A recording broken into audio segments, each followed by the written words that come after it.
Click on the subscribe button to subscribe to our channel. Press the bell icon on the YouTube app and never miss another update. Did you know that more than 60% of candidates selected for IAS in 2016 were from Delhi? What could be the reasons for this? Delhi gives you access to the most renowned teachers of the country, gives you exposure to quality content and rigorous assessment, and most importantly, provides an opportunity for interactive learning. Does that mean shifting to Delhi is the only option to succeed in the IAS exams? What about those who have a full-time job and cannot quit it for preparation? Or those who are studying and cannot miss their college? Or the ones who cannot make it to a new city due to a number of reasons? Vision IAS, one of India's top IAS coaching institute, has brought an end to this dilemma. The live classroom program from Vision IAS now brings Delhi to your doorstep on the click of a mouse. Our live online classroom lets you access all the lectures from your computer or smartphone. Yes, all in real time. You can interact with the teacher to get your doubts resolved, be a part of daily assessments, and also get access to all the study material. As good as being in the classroom, right? If you are busy during the day with your college or work, you can also access these lectures later as per your convenience. Our platform also enables you to interact with your peers for learning and discussions. With the best teachers, high-quality streaming, and instant support, Vision IAS is the smartest way to achieve your IAS dream. Reach out now to know more.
A very good evening to all of you. How are you all?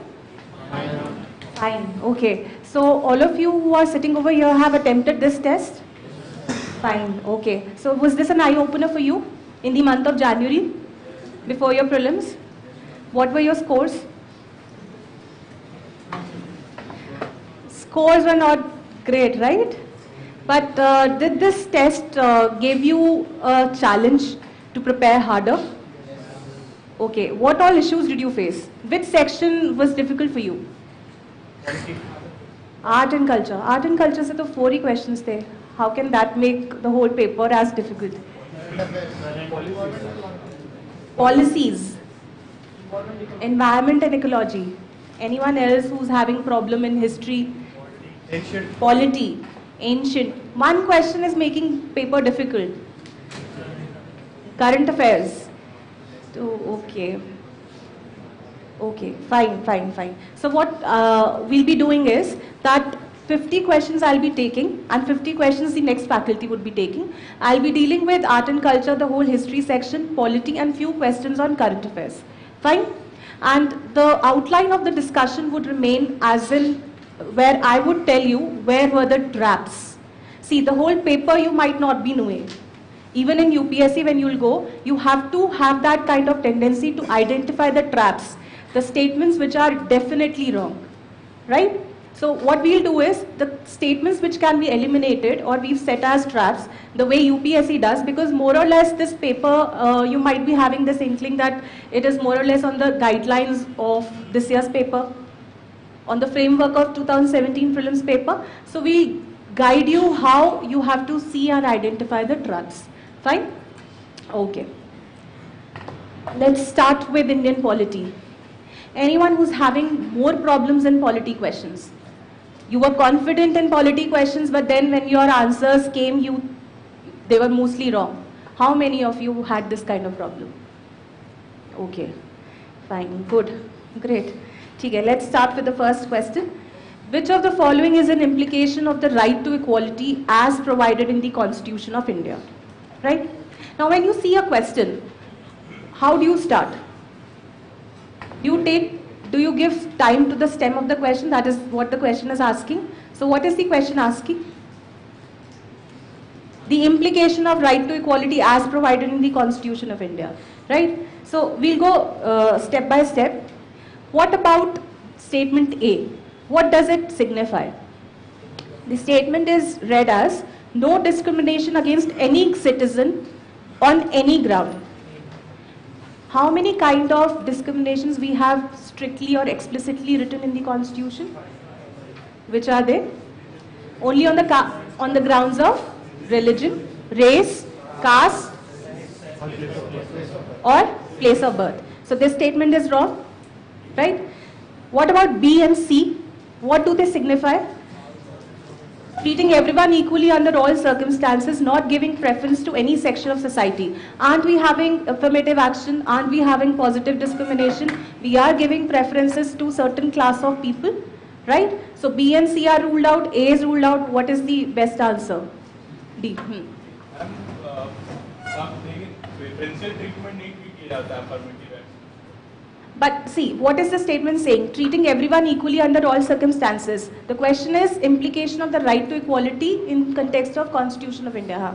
B option, not giving preference to any section of society. But we do give preference to section to uplift them. But we don't give it as a preferential treatment. When am I saying preferential treatment? We want to treat everyone equal and we want to give everyone equality of opportunity. And we know that India is not an equal society. In terms of economic power, in terms of educational status, in terms of social status, India is an unequal society, right? So we have to give preference to one section so as to uplift them and make them at par of the rest of the majority sections of society. ऐसा Mumbai case में शायद supreme court ने बोला था कि ये preferential treatment नहीं होती है. नहीं, but the question क्या बोल रहा है? नहीं, question क्या बोल रहा है? Right to equality. Implication, ना? What is the implication of right to equality? So aren't we giving preference? Article 15 में क्या है? Employment is also considered. ठीक है? तो बहुत सारे factors है where we give reservation to women in Panchayati Raj, reservation of seats, reservation on account of education, right? So all this is part of the implication. Matlab, it's not the implication, D is the implication, giving everyone an equal opportunity to achieve whatever one is capable of. Let's see the explanation. So statement A was saying any citizen on any ground, not on any ground, 5 grounds as you have rightly pointed out.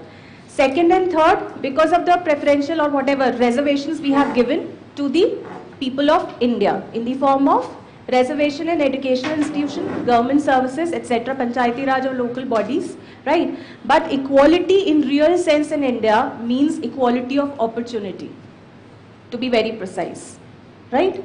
We give equal opportunity to all classes of citizens so that they can come at par of the majority sections of society, right? Come to question number 12 in your open test. This is regarding 6th schedule. Now, see, such 2-liner questions are usually difficult to attempt. Why? Because you cannot eliminate either of them. You have to know the answer. So whenever such questions are more in the paper, in UPSC prelims examination, if such kind of questions are more, automatically the nature of the paper becomes very, very difficult. You know the reason why? Because you cannot eliminate. So if you want to test whether your risk-taking ability in such questions is favoring you, right? Because either you know 1 or 2 and you are giving yourself 50-50 chance, then you have to prepare yourself and see before you attempt UPSC examination that how far you are having a positive result in terms of these 2 statement questions, right? Let's come to the question. It is regarding 6th schedule. First, tribal areas of all the northeastern states are administered under provisions of 6th schedule. Why? 4 states. Which are they?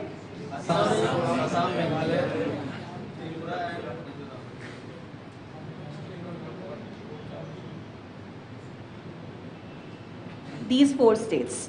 And by the way, there are certain universal traps set in the form of absolute words. Although we have discussed so many times, you must have seen the open sessions, but still I'm repeating for the first time, those who have not attended. Traps like all, no, never, only, free. The words which are absolute. Absolute meaning that they are extreme. Your attention should go to such words. I am not saying that if ever you find such words written in the statement given by UPSC, they will always be wrong. No. But then these words carry lot of importance. So whenever you are reading government schemes, someone said that schemes are, I find them reading difficult. There are certain schemes, there are certain current affairs. Whenever you find such words written, that all villages are included in Ganga Gram project, which are across the river Ganga, all villages, then you should learn that fact the very moment. Such words should not be skipped while reading the content from the book or newspapers, and even when you are seeing them in the question form. Right? Chalo. So first is wrong. Second, the acts of the parliament do not apply to these areas without the consent of governor or president. Right. Governor in case of Assam, and Meghalaya, Tripura, Mizoram in case of the president. Right? Okay. Come to question number 13th of your open test. The establishment of Nalsa fulfills the objective of which of the following parts of the Indian Constitution? Now when such questions come, which are of applied nature, how does your mind go about them? What do you think? Can anyone try?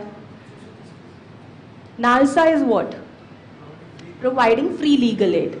Now free legal aid is having an underlying notion of what? Social justice. Social justice, right? Now social justice word, is it there in preamble? Yes. Social justice is provided through fundamental right also, through right to equality, right? What about DPSP? DPSPs are ideals which are protecting the socio-economic justice, right? Fundamental, what about fundamental duty? They are not justiciable, first of all, right? And we are not duty bound to provide them, right? So 1, 2 and 3 is the answer. So these questions are also asked by UPSC in such formats where you have to apply the concepts like these. Values and philosophy of the constitution is what they are focusing on and checking you upon, whether you are understanding the underlying philosophy of that concept or not, right? Okay. Come to question number 23rd. Which of the following are fundamental rights? See, we were really wary of asking whether right to privacy is a constitutional right or a fundamental right, till the time we don't come to know what is the answer to the most controversial question of 2017 prelims, right? But fundamental rights as such are very, very important, right? What about right to privacy? Is it a fundamental right? Now it is a fundamental right. Which judgment? Pusa versus Union of India, right? What about right to form political party? Which article? 19, right to form association. What about right to property? It's a legal right. Now just have a look at the options. You were not required in this question to know whether 1, 2 and 4 are fundamental rights or not. Only this much, whether right to property is a fundamental right or not. And once you eliminate option 3, you are left with which option?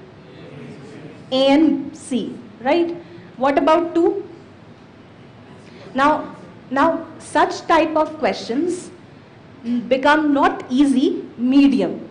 Why medium? Because certain average students do get confused whether right to form political party is a part of fundamental right or not, right? So if UPSC has to make someone think on some part, it automatically becomes a difficult question, because if had it been that all options would have been eliminated only through 3rd, then this would have been an easy question. Understanding? Right? So आपको सोचना किस पे है? On 2nd and 3rd. You would not put your energies on 1 and 4. Fine? So the answer is 1, 2 and 4. As I said, right to privacy judgment, it is also known as Puttaswamy case. Article 19(1)(c), right to form political associations or political party. Then right to property was deleted through which amendment? 44th. And right to constitutional remedies itself is a fundamental right, right? It is also known as heart and soul of the Indian Constitution. Come to this question. This is again an application based question. Interstate councils can be best explained as an exercise in. What is the function of interstate councils? Coordination between center and states. So would that mean it is An exercise of administrative delegation? No. What is direct democracy? Giving freedom, choice, power to the people. Right? Is it so? Is it created by people? No. What about democratic decentralization? This time UPSC has asked what question? The establishment of PRIs can be best explained as an exercise in, right? PRI's creation is an example of direct democracy and not interstate council. So again you have to apply your mind by recalling what is the exact objective of interstate councils, and then you can arrive at the answer. This was pretty easy question, right? So C is the answer. Come to this question. Now this question was difficult. How many of you found this question as difficult? Only one? Okay, then if not too many hands are there, the explanation of A, B and D would come from your end. So the question is asking, which among the following statements is not correct in context of fundamental rights and DPSPs? And if you'll have a look at the statements framed, they are largely talking about the relationship between the fundamental rights and DPSPs. And exactly the relationship which has been explicitly and nicely brought out was in Minerva Mills case, right? And all these statements are pertaining to Minerva Mills case. So that if you have read such judgments, see, again a very pertinent question asked by many aspirants. Are we supposed to read judgments for prelims or not? What do you think is an answer? See, in my opinion, preparation for prelims, mains and interview is not segregated. If we are saying that an aspirant who wants to prepare should understand the basic nature of Indian constitution, then Minerva Mill case or Keshwanand Bharti case, all these fundamental judgments are very, very important. And even if they want to ask a question from any recent judgment, they would have asked in the format where, in the previous question, whether right to privacy is a fundamental right or not, right? Because the judgment has recently come up. So in such format, you would prepare polity, specifically the judgments. The recent judgments become more important for mains, right? But the fundamental judgments, which are carrying the basic nature of the Indian Constitution, you have to know whether it is for prelims or mains or your interview. Fine? Okay. So what about A statement? The harmony and balance between fundamental rights and DPSP is an essential feature of the basic structure of the Constitution. Yes? Why would it be wrong, right? B, fundamental rights enjoy supremacy over the directive principles. Any example? Like Article 31 A, B, C, you remember? So fundamental rights enjoy supremacy. What about D? The courts cannot declare a law violative of any of the DPSPs as unconstitutional. Right? And what is C saying? Parliament cannot amend the fundamental rights for implementing the DPSPs. Parliament can amend fundamental rights or DPSPs till the time it is not violating the basic structure of the Constitution. Right? So that is why it is not correct. Huh. But not all the fundamental rights. I agree. But whether the statement is saying all fundamental rights, there was a trap. See, had it been, if we wanted to check you on this, all fundamental rights, it would have been, but when you are reading in plain English, does the statement is giving you a hint that all fundamental rights has been asked? See, such questions, by the way, are being asked by UPSC also, where you have to find out the best answer to the question. A, B and D are parts of Minerva Mill case, right? C, nowhere is saying all the fundamental rights. ठीक है? अगर मैं आपसे पूछ रही हूँ cross question, अगर ये यूपीएससी में होता, what would you have marked? See, such type of questions, why have we kept deliberately in open test? Because language is what you want to emphasize more. UPSC wants to give you incorrectly, if they want to test you on this, they would have given you all and made it explicitly wrong. Our point is to make you understand, because these are some of the problems which you come up with, that it's nowhere saying all. But even in the statement, it is not saying all. It is just a fact that Parliament, whether it can amend fundamental rights for implementing DPSPs or not. Yes, the answer is yes, no? It can amend. It is nowhere saying all fundamental rights can be amended. Okay. Chalo आओ इस question पे. Question number 44th of your open test regarding Election Commission. Election Commission, by the way, it's in news a lot. So you can expect a question like this.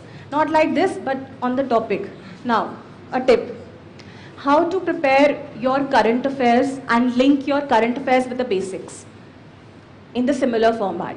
If you are over and over again seeing in news elections, so you may get a question on Election Commission, its roles, its power, functions, whatever. That is how you would link your preparation with current affairs and your basics, right? For prelims, what you have to do, when you are reading any news in newspaper, you would come back to your books and revise the basics of it. And in mains, you do the other way around. You prepare the basic and then prepare current affairs related to that topic, right? Am I right? Do you do that, right? So for prelims, you will do the opposite. You will refer the current affairs or the newspaper and then come down to your basic books and see how, in what format question can be asked. Okay? Let's say joint session has come up. So you would revise your joint session from your parliament chapter. Okay? Abhi election of the president, whether US or India. So you would revise how election of president is conducted in India, right? Okay, chalo. Let's come to the first statement. Is it a constitutional body? Yes. Okay. The salaries and expenses of its members are charged on Consolidated Fund of India. Now this was an intelligent trap, because once you're in moment of attempting the question, it seems the idea clicks and you feel that Election Commission is a constitutional body. So yes, Consolidated Fund of India mein their salaries will be charged, but it's not the case. So now what you have to do? Consolidated Fund of India mein how many bodies salaries and pensions are charged? One, President, Vice President, judges, High Court judges salaries and pensions both? Only pensions. Then UPSC, CAB, right? So when you are preparing notes, again a tip, you know all the constitutional bodies, right? And you know the non-constitutional bodies. Now, these are some of the notes which you would make. If we would not have given this statement, you would not have come to know that Election Commission's charge is not, salaries and expenses are not charged, right? So when you are preparing notes for Consolidated Fund of India, you would do what? कौन सी bodies के charge होते हैं और किसके नहीं होते हैं, right? See, my orientation towards conducting this whole paper would largely be remaining on this pattern, to guide you now from January month how you have to prepare. You may have read this topic umpteen times, right? But still you might have got this question wrong. How many of you got this question wrong on this fact? See, so many hands, right? So that's what I'm saying. If you want to make notes, don't make notes of Lakshmikant. Make notes of the mistakes which you do in your test series. That is why we say that test series are important. The mistakes which you are doing in test series, that means those facts are not registered by you.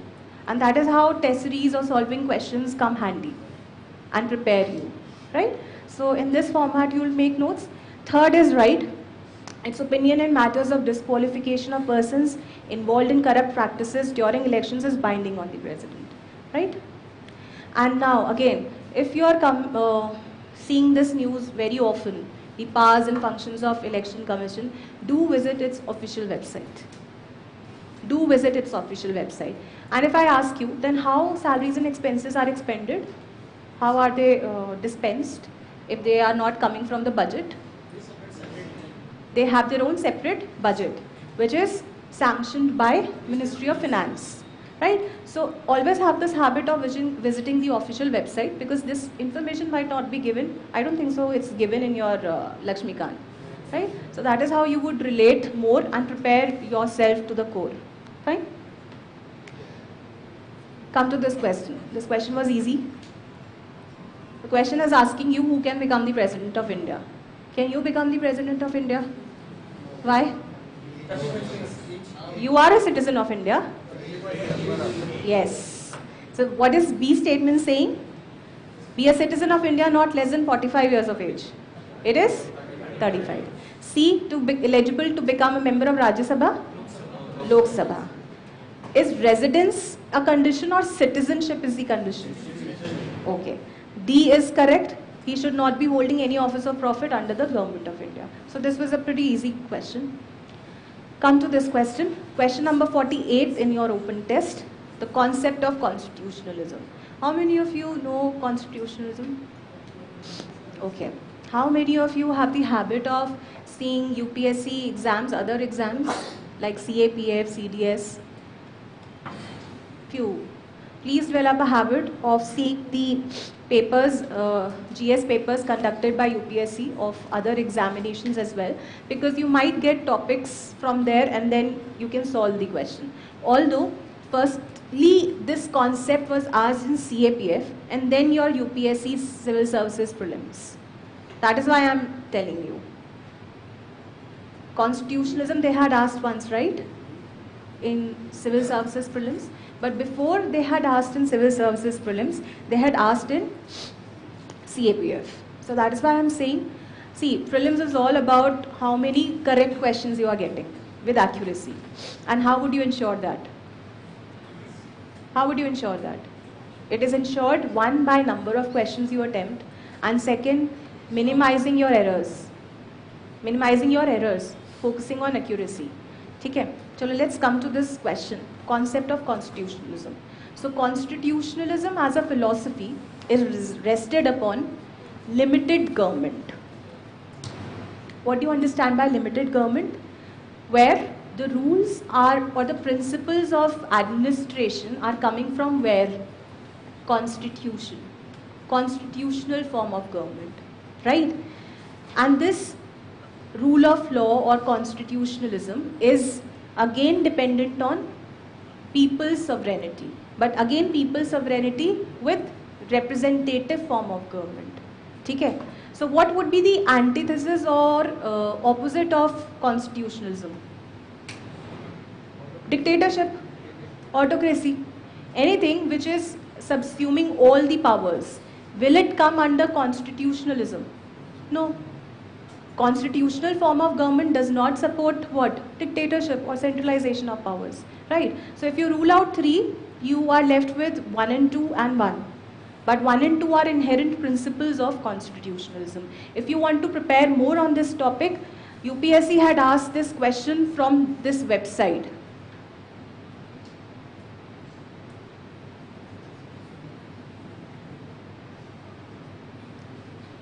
Many questions are coming from this website with respect to polity. They had asked this question, democracy as a superior virtue. That philosophy is also given in legalserviceindia.com. So this website is important. Do the basic concepts like what is democracy, what is constitutionalism, what is rule of law, what is right to equality. All these things you can get from this website, right? And what about parliamentary supremacy then? What? Is it under constitutionalism or not? Take an example of British. They have parliamentary supremacy over judicial. They have parliamentary sovereignty. Parliament is supreme there. There's no judicial review there. There's no. They have and also they have an unwritten constitution. They have unwritten constitution, right? So who makes and unmakes laws? It's the parliament. Yeah. It's the parliament. And what about parliamentary sovereignty in India? Can parliament make? We have a limited parliament. Yes, limited. That is what the point is. And you say constitutionalism is only in where we have limited government. Yes, that is what I'm saying. Limited powers. We don't have limited government in British. But In Britain, constitutionalism is not followed. Constitution is unwritten. Their parliament is supreme. Their constitutionalism principle would not follow. Ma'am, my question is there constitutionalism in Britain? No, it's parliamentary sovereignty because parliament can make and unmake laws. Right? Okay. Come to this question. Which of the following are differences between American and Indian polity? Okay? How many found this question as difficult? According to me also this question was difficult. This question was difficult. This question is coming from which part of your syllabus? Comparison of the Indian constitution with the constitutions of the world. So now again a point that is there any defined syllabus of prelims? No. So from where can you get the reference of detailed syllabus? Your mains. Can you challenge UPSC of asking any question out of syllabus? Can you say that this question is out of syllabus? No. Everything under the sun is your syllabus, right? But how can you ensure that you are getting these fundamental questions right? By going through your main syllabus. Now, what would be more important? Comparison of Indian constitution or Indian political system with Russia or China or Britain and America more important? America. Why? Because we are drawing many influences from or many concepts from Britain and America. Right? So that is how you would give more importance to what content you would pay more emphasis and what content you would pay lesser emphasis. Right? Let's come to the question. In the USA, the executive is not part of the legislature, whereas in India, executive is part of legislature. True? USA is presidential democracy or is having a presidential form of government where president is not part of the legislature, whereas the Indian president is a part of the parliament. Right? Second, the judicial review is explicitly mentioned in the USA, whereas there is no mention of it in the Indian constitution. Now this was a difficult statement. Reason being, the concept of judicial review is coming from where? US constitution or USA, right? So it seems that judicial review might have been given a place in the USA constitution or American constitution, which is not the case. Which is not the case. Both in US and Indian constitution, the word judicial review is not explicitly mentioned. Right? So this was a difficult statement to ask. Right? Come to third statement, the doctrine of separation of powers is strictly followed in the USA, whereas in India there is no rigid separation of powers but overlapping of functions. True? How? How can you say that India does not have a strict separation of powers? First, executive is part of legislature. We have mechanisms of delegated legislation where parliament can delegate to the executive or departments to make laws. So that is how you would justify in your means if such type of questions come, right? Okay. You can download the slides when you get back to the YouTube channel or probably Vision IS website, right? Okay. Let's come to this question. This question was easy, the most easiest one. What is direct democracy? Policy questions go directly to the voters for a decision, right? Is it the state which is governed by randomly selected decision makers? No. A head of government is also head of state. Actually, the real meaning is when the policy questions go directly to the people. Okay. How many types of direct democracy mechanisms you know? Plebiscite, recall, referendum, initiative. Fine. Kai bari they can ask questions on these mechanisms as well. You never know. Come to this question. A very fundamental question. The parliament can make laws on the state subjects during which of the following conditions?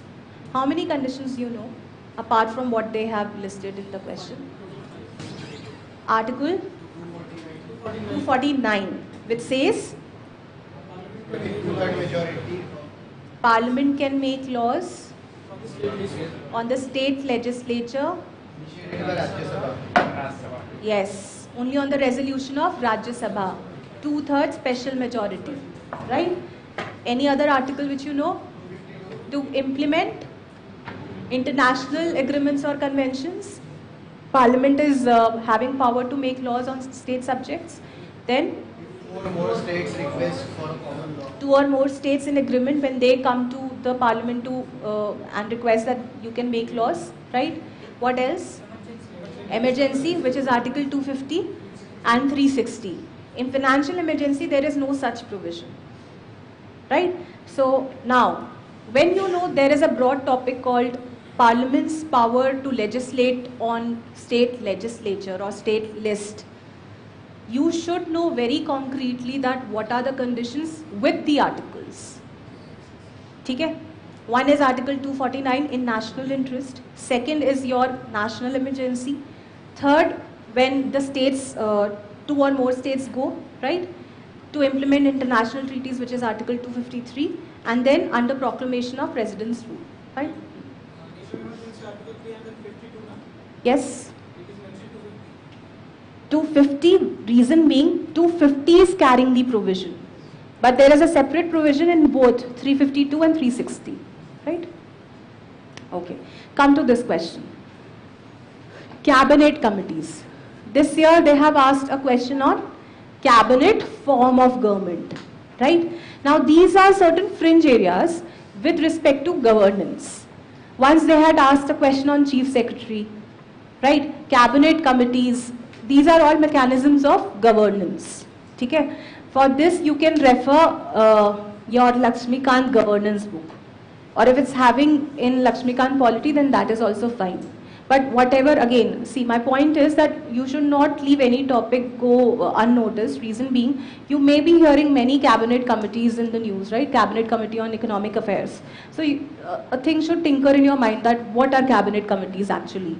What is their purpose? Why are they formed? Who's chairing them? Right? So again, UPSC is not asking anything useless apart from few questions, disclaimer. But largely if they are focusing on fundamental sections, the questions are very, very good. Okay? So let's come to the question. The question is asking you the principle underlying the setting up of cabinet committees. What do you understand by the first statement? They are a mechanism to ensure collective responsibility of the government to the people. Now, do you think that cabinet committees are responsible for collective responsibility? Where is that mechanism, or what is that mechanism called? Who are responsible or who are upholders of collective responsibility? The COM, Council of Ministers, right? So again, this is how you would think. And if you happen to think on a very practical term, let's say decisions are being taken by cabinet committees. So would they be held accountable if their decisions go wrong? No. Right? But Council of Ministers can be dissolved. And more or less, cabinet committees are committees which are set up for exigencies. Right? They are not permanent. There are two types, standing and permanent. But moreover, they are set up for exigency situations, right? So one is wrong, and if one is wrong, the second statement says they are an organizational device to reduce the enormous workload of the cabinet. Yes. Third, they are set up to provide a special attention to a specific or broad objective of the government for public welfare. Yes. So 2 and 3 are right, and 1 is wrong. Come to question number 64th of your open test. Why we are asking on elections and presidential form of government? Because of election, right? So now, presidential form of government. Let's start with the statement A. You all understand what is presidential form of government? Yes? So what is statement A saying? There is no separation of executive branch from that of legislature, so they can work together in harmony without any differences of opinion. Where we have just gone through a previous question. Presidential government, form of government, is having a strict separation of all the 3 organs. So A is incorrect. Let's come to the statement B. The government is responsible for daily administration to the parliament. Is it the main advantage of parliamentary form of government or presidential? Parliamentary. So B is eliminated. C, there are less chances of president becoming authoritarian because of decentralized rule in these form of government. Presidential form of government is giving more powers to which post? President. So will he be having more chances of becoming authoritarian or decentralized? Authoritarian. And this is the main disadvantage of the presidential form of government, that the presidents can become authoritative, right? Only option left is D. So what you have to do again, when you are attempting any prelims paper, you have to do plus minus. Plus and minus how? Which is fitting to the concept. Is A fitting to the concept? No. Because of separation of powers, which is strict. What is the reason for B not fitting to the presidential parliamentary form of government? So they are all minus, right? What is C? Chances of becoming presidents more authoritarian in presidential form of government. So C is also ruled out. What is left? D. So even if you don't know D, my point is you have to have that kind of tendency to eliminate, which is not fitting to the question. Okay? Come to question. I'll show you more questions. These kind of questions will come more in your history and current affairs. Let's come to this question. Question number 70th. Through which of the following mechanisms legislature can exercise control over executive? Now, the pattern of us also asking polity questions more on fundamental concepts so as to make you revise and make your preparation more aligned towards UPSC paper this time, right? But we don't know what type of questions will be focused this year, but you have to be prepared from both the ends. Applied understanding of polity and the fundamental concepts of polity. Now, so the question is asking the mechanisms through which legislature can exercise control over executive. Now again that plus minus. Just tell me, appointment is done by the legislature. Is this the function of legislature to appoint the ministers? Who does the appointment? Executive? Executive, right? So one is gone, right? What about second? Delegated legislation is a mechanism which is the power given by the legislature to the executive to unload their work, right? So will it be a mechanism of legislature exercising control? It is doing away with its role. So again, 2 is not the answer. What about third? What is guillotine? Without discussion, you are passing the budget or bill, whatever you want to say, right? So is third a mechanism for legislative control? Without discussion, if you are passing, would that mean exercise of control? No. So none is the answer. The option there says use of guillotine.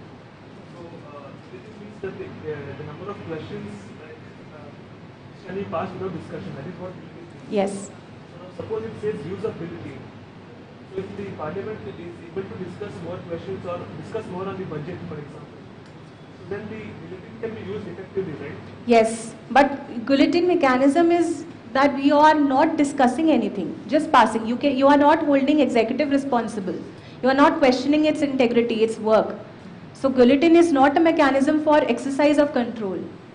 It's not a mechanism of exercise of control. How can it be called as exercise of control when you are not holding anyone accountable? You're just passing the bill without any question. So legislature is not able to function properly. Debates and discussions are not happening. So guillotine is not a mechanism for control for the legislature, right? Okay. Come to this question, question number 74th of your open test. The ideals of social and economic justice is enshrined in which part of the Indian Constitution? Easy one. Which is eliminated? Fundamental duties. Then, what about B? Fundamental rights. And what about C? Preamble and DPSP. Preamble has socio-economic justice. DPSP, They are carrying the ideals of socio-economic justice. Okay. Come to this question. Question number 77th of your open test. Which of the following were added to the DPSP by 44th Amendment to the Constitution? Now again, things which you know, you should focus more. Tell me the third statement. To form cooperative societies, is it added by 42nd or 44th, or is it added new? 97? This thing should click in your mind, right? So if third is eliminated, you are only left with two options. One is A and the other one is C, right? Now, when you know that there are two most important amendments in the Constitution, one is 42nd and the other one is 44th. So you should know that which fundamental right was added by 42nd and which fundamental right was added by 44th. And that is how you would make notes. Right? Fundamental rights 42nd, fundamental rights 44th. And when these notes would be made, you would never forget. These are the things which you would revise in the end, no? That is how you would make notes. Like comparing two things, which are very, very important and done equally by both the amendments. Similarly, constitutional, non-constitutional bodies. Who is appointed by whom, who is removed by whom? You would compare. Okay? So in this format, you would make your notes. So the only answer is one only. Second was added through 42nd Amendment Act, Environment and Forest, right? Okay. Come to this question. Question number 79th of your open test. Which of the following are envisaged by the right to freedom of religion in the Constitution of India, and right to freedom of religion having consonance with Article 25 to 28. Now, again a comparison, and that is why we have framed this question. There are two rights. One is right to freedom of religion and the other one is cultural and educational right. Both these two fundamental rights, both these rights are having the provision of establishing institutions. But fundamental right to freedom of religion is having the right of minorities to establish cultural and religious institutions and not educational ones. Understanding? This right is a part of Article 30, which is an educational right. Again, a form of comparison where you have to again brainstorm your mind and always have this information in your memory. Understanding? When anything is compared, be it in your history, be it in your polity or geography, anywhere, you have to learn that thing. Okay? Similars, law of similars. So when anything is comparable, you would revise that in the similar format. Okay? So only if you would be knowing third is not the part, then which is the answer? 1, 2 and 4. So the thing which I was telling you, eliminating which is not the case. You would always arrive at the answer, and these kind of option framing is used by UPSC a lot these years. In the past 2-3 years, such kind of options have increased in numbers.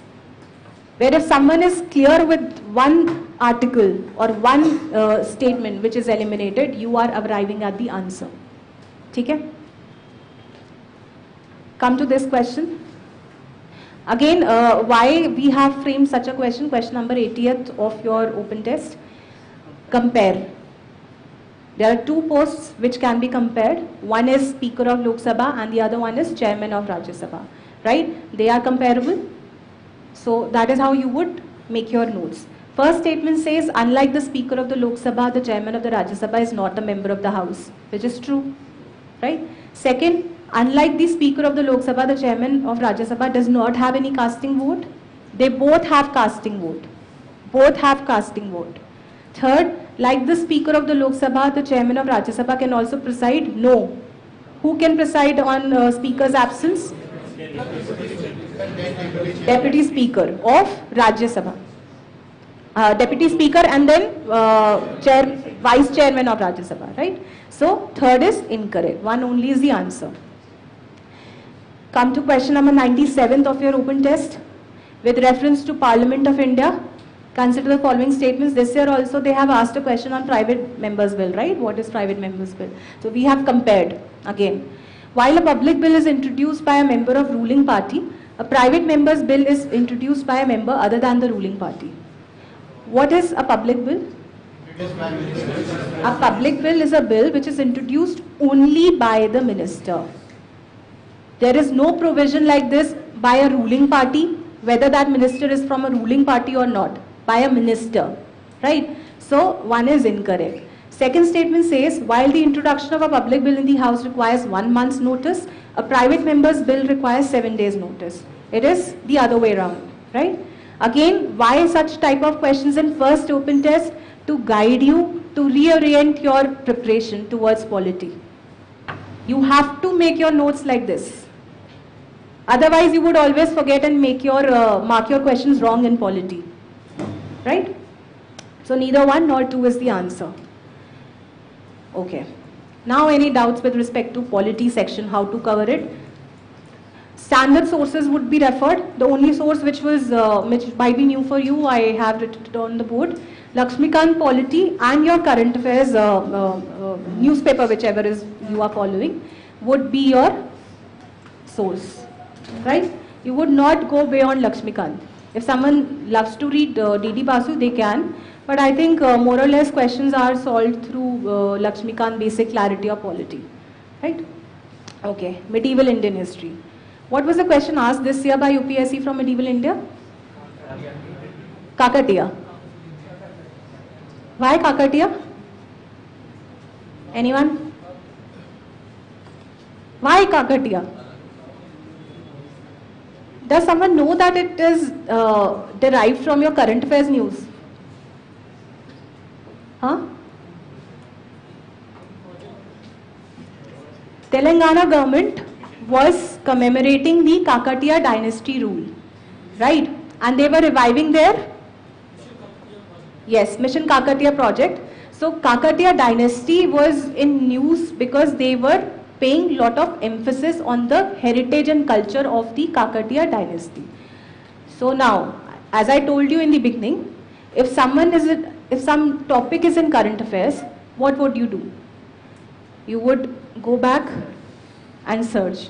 But that question was not attemptable or was not doable, because the options which were given were ports or the coastal cities. So now, when such questions come, you have to leave them. You have to leave them. You cannot afford to lose 2 marks on a question which you don't know. Because UPSC prelims is dependent upon 2 things, as I told you. One is questions numbers which you are attempting, and out of the questions you are attempting, how many you are getting as correct is what is making you sail through prelims, not the ones which are wrong. So you are leaving such questions which you don't have any idea, right? So let's come to medieval Indian history section. As UPSC had asked only 1 question, we had given only 1 question in the open test, and that was question number 6. Very, very difficult, right? But such fringe areas are being used by UPSC. Sometimes they are asking you the medieval cities and the capital, modern day capital, right?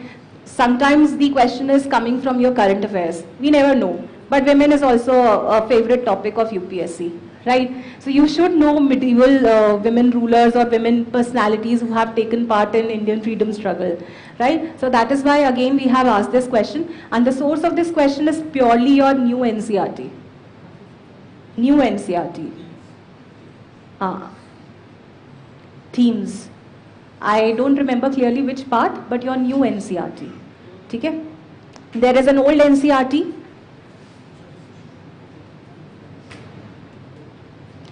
By Satish Chandra, Medieval India. And then there is a new NCRT. I don't remember exactly the standard, the class, but it is our themes, right? So you can search, but these 2 books you have to do. but not verbatimly you have to read and recollect the information. The type of questions which are coming in the UPSC would be the format in which you would be reading your medieval Indian history section, because they are not asking 10 questions from this section, right? They would not gain anything too much to test you on these sections. Culture, why they have gained importance in UPSC? Because culture is one thing which you have to promote, both as an administrator at the regional or local level and as well as in international forum. So that is why you are expected to know culture. Okay? That does not make this as disrespectful, but I'm just saying that whatever the trend of UPSC is, you have to follow that. Type of questions which are coming in medieval India are personalities, capitals, and mostly the terms from socio-economic history. Let's say now in medieval India, what is more important? Khilji dynasty because of Padmavati. Rajput dynasty would become more important for you, right? That is how you would prepare your medieval Indian history section. Rajputs, Khilji dynasty. Mughals have always been a hot topic or favorite topic where they can ask any question on, right? So try to have that kind of strategy to link your current affairs with your basics, and that is how you can ensure that even if they are asking 1 or 2 questions, you are in a better position than others to have those 2 marks, right? Okay, so this was a difficult question. Razia Sultan, you all know, she is the daughter of Iltutmish, and she had fought with her brothers to get the throne, right? So she was a woman ruler in medieval Indian history, and she ruled over Delhi.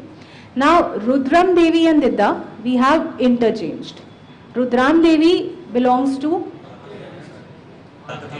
Kakatiya dynasty, and Didda ruled in Kashmir, and her rule is also having reference in a book you must have heard, Rajat Rangani. You've heard about this book? Written by Kalhana or Kalhan, the way whatever you want to pronounce this name as. And this is telling you about the history of Kashmir, right? So there you get the reference. And this question is framed from your NCRT.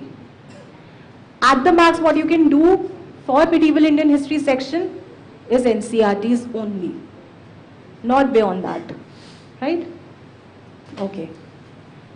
Come to ancient history section. Now this section along with culture is having more importance in the eyes of UPSC, right? Okay. What all source do you refer for ancient history, or what problem do you face?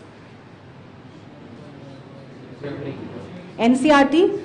NCRT would remain the source for ancient history as well, which is old NCRT and new NCRT, right? See, my point is, whoever is not able to understand the old NCRT can refer Tamil Nadu history textbooks, but the questions are directly framed from your old NCRT and new NCRT. I'm not saying that information would not be there in Tamil Nadu textbooks, but the point is the questions are directly picked up from your old and new NCRTs, right? So from the source which UPSC is using, why would you skip it, right? If you have extra time, you can refer Tamil Nadu textbooks, but we recommend that the source which is being picked up by UPSC is more trustworthy, right? Let's come to the question. Question number 46 in your open test. These are terminologies based questions where they give you certain terms and ask you they are associated or related to, right? Nirukt, Jyotish and Kalp. आपने सुना होगा Kalp Sutras, right? Jyotish you all know, astronomy, right? So now, would it be Tantras? Would it be Tantra? Jyotish is Tantra. Huh? Although this question is difficult, if someone knows it, then only one can do. How many of you have attempted this question and had the answer correct? Correct? From where did you read it? NCRT. The question is framed from NCRT only. Vedangas are nothing but parts of Vedas. they assist the people to study Vedas. And there are 6 Vedangas. Shiksha, Chand, more than 6. Shiksha, Chand, Vyakran, Nirukt, Kalp, Jyotish. Right? It's 6, no? 6 only. So I was right. Shiksha, Chand, Vyakran, Nirukt, Kalp, Jyotish. They have asked a question on Kalp Sutras as well. There are different type of sutras and they are parts of post-Vedic literature. Vedangas are part of post-Vedic literature. Okay? Literature is in your main syllabus as well. Now, source to cover this section, apart from your NCERT, it's your call whether you want to use this book or not. A.L. Bhasham's Wonder That Was India. Now again a disclaimer that only few chapters is what you can refer from this book, because questions which are coming on Buddhism and Jainism and philosophy are not doable from your basic reference books, which are NCERTs. So the textbook from which this year's question has come, I'll show you, was this book, directly this book. So chapters on religion, Buddhism, Jainism, right, Hinduism, philosophy, like what is Vedanta, what is Vaisheshika, what is Mimamsa, right, and literature.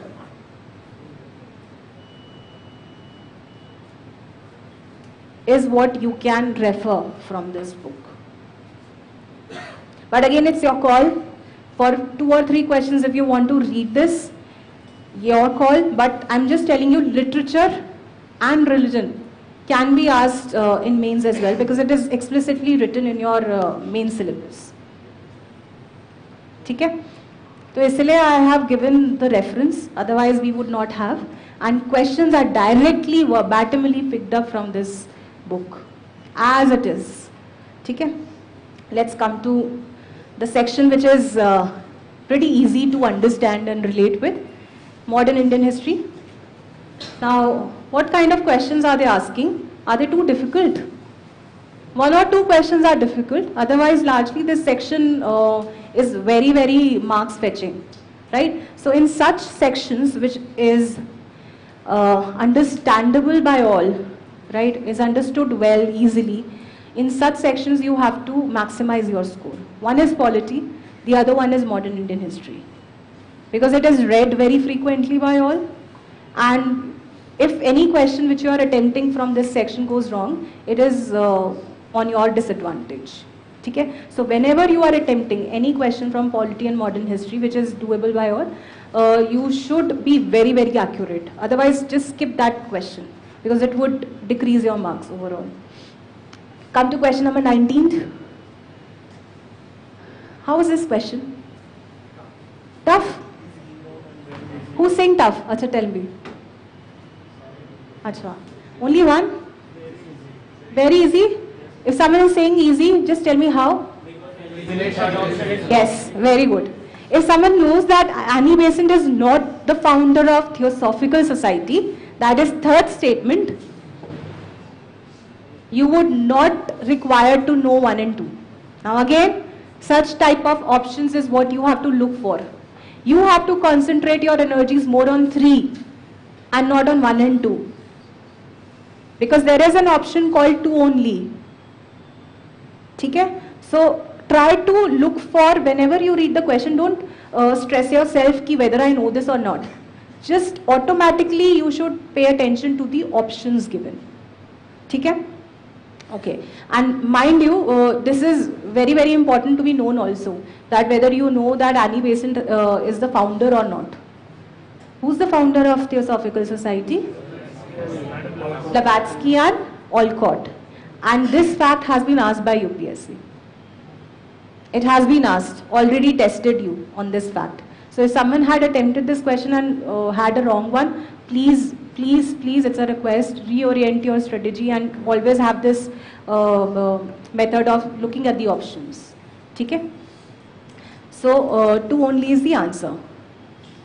Come to question number 24. Now, such questions are difficult, but such one-liners or factual questions, they are asking more. Right?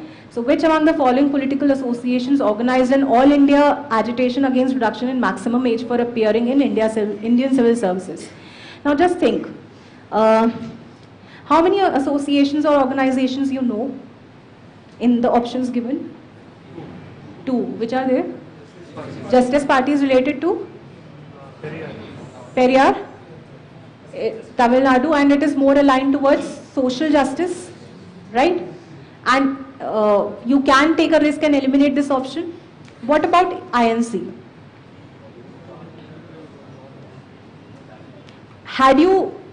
You should have confidence in your own knowledge and readings.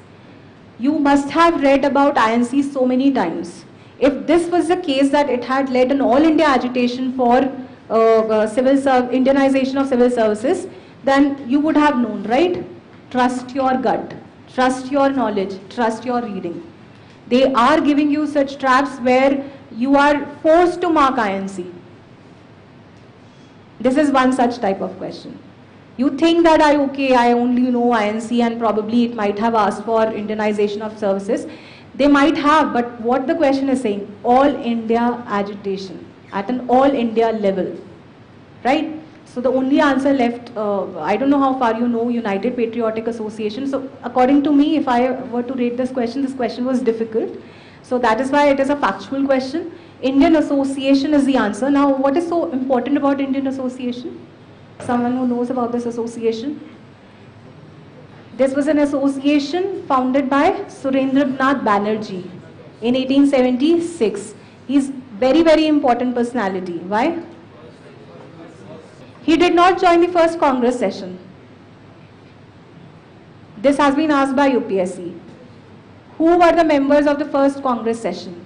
This question has been asked, and the reason why he did not join was because he was associated with Indian National Social Conference.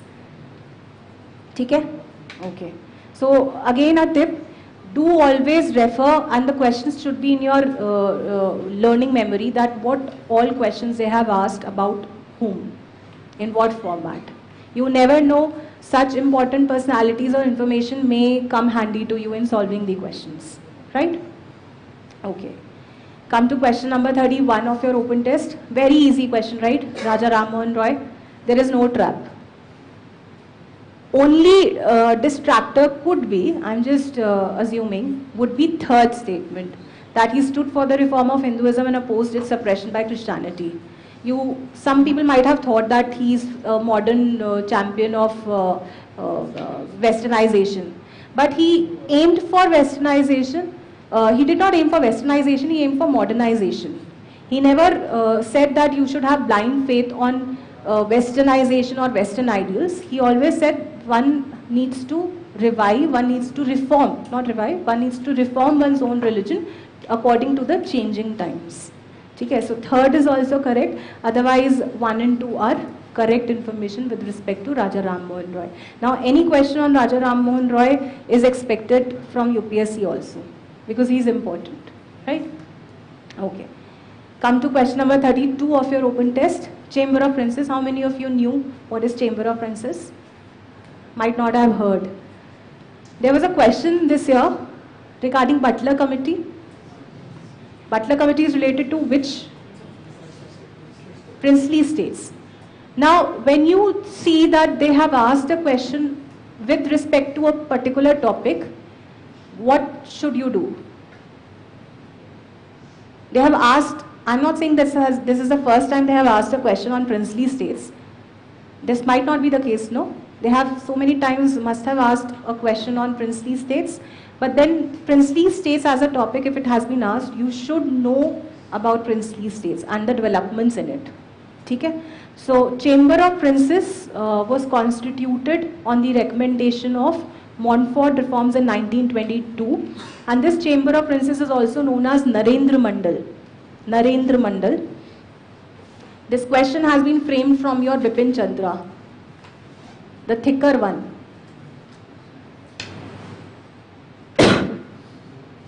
See, we could have made this question a little bit easier by giving you one more statement, and statement 1 could be replaced by Montague-Chelmsford reforms. If someone knew that Chamber of Princes or Princely States is having more linkage with 1920s period, they could have eliminated the statement. But that was not done because as a theme also it was difficult. You might not be knowing it. So Narendra Mandal was constituted, or Chamber of Princes was constituted in 1922 to seek advice of the princely state rulers on the affairs of British India. It was not a body to seek advice or resolve their grievances in the affairs of princely state matters, but to have a more informed advice. Who would they rely more? The princely state rulers. Why? Because they thought that they are knowing the affairs of Indian administration. They were learned also. They were learned, no, the princely state rulers. So that is why they had more affinity with the princely state rulers. Okay? Although this, the source of this question is Bipin Chandra. So one only is the answer. Second statement is saying it was set up as an advisory body to discuss matters concerning existing rights and freedoms of the princely states, which was not the case. Okay? Come to question number 50th. Easy one. Why? Just have a look at the options.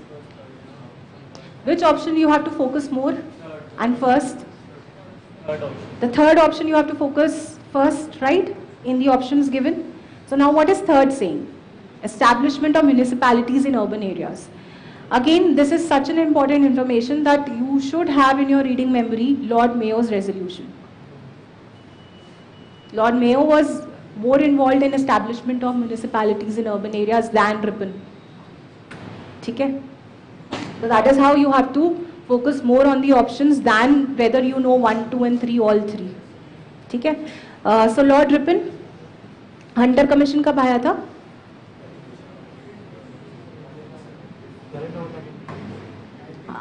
Someone is saying Jallianwala Bagh. Hunter Commission, again you have to compare when you hear two names like this. Very good. If someone said by mistake, this is an indication that their strategy or preparation is not on right track. Hunter Commission is related to education and Hunter Committee was related to Jallianwala Bagh.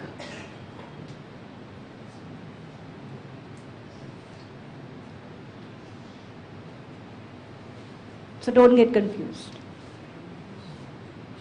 Okay? Okay, so 1 and 2 are related to Ripon and third one is not. First Factory Act, they had already asked a question last year. First Factory Act 1881, it was related to child labor, and the second Factory Act was related to equality of pay among men and women. Okay? See, Factory Act, you can get it from either Spectrum or your Bipin Chandra, the thicker one. What all sources, by the way, you read or refer? Spectrum and Bipin Chandra, both of them. Reason being, in mains also modern Indian history is having a streak. So you cannot answer most of the questions only by reading Spectrum for in your mains, right? So that is why one standard textbook which is comprehensive is recommended. Although there is another book which is gaining popularity, especially for the portions again which are fringe areas which are not given in your Bipin Chandra and your Spectrum. It is Shekhar Bandyopadhyay,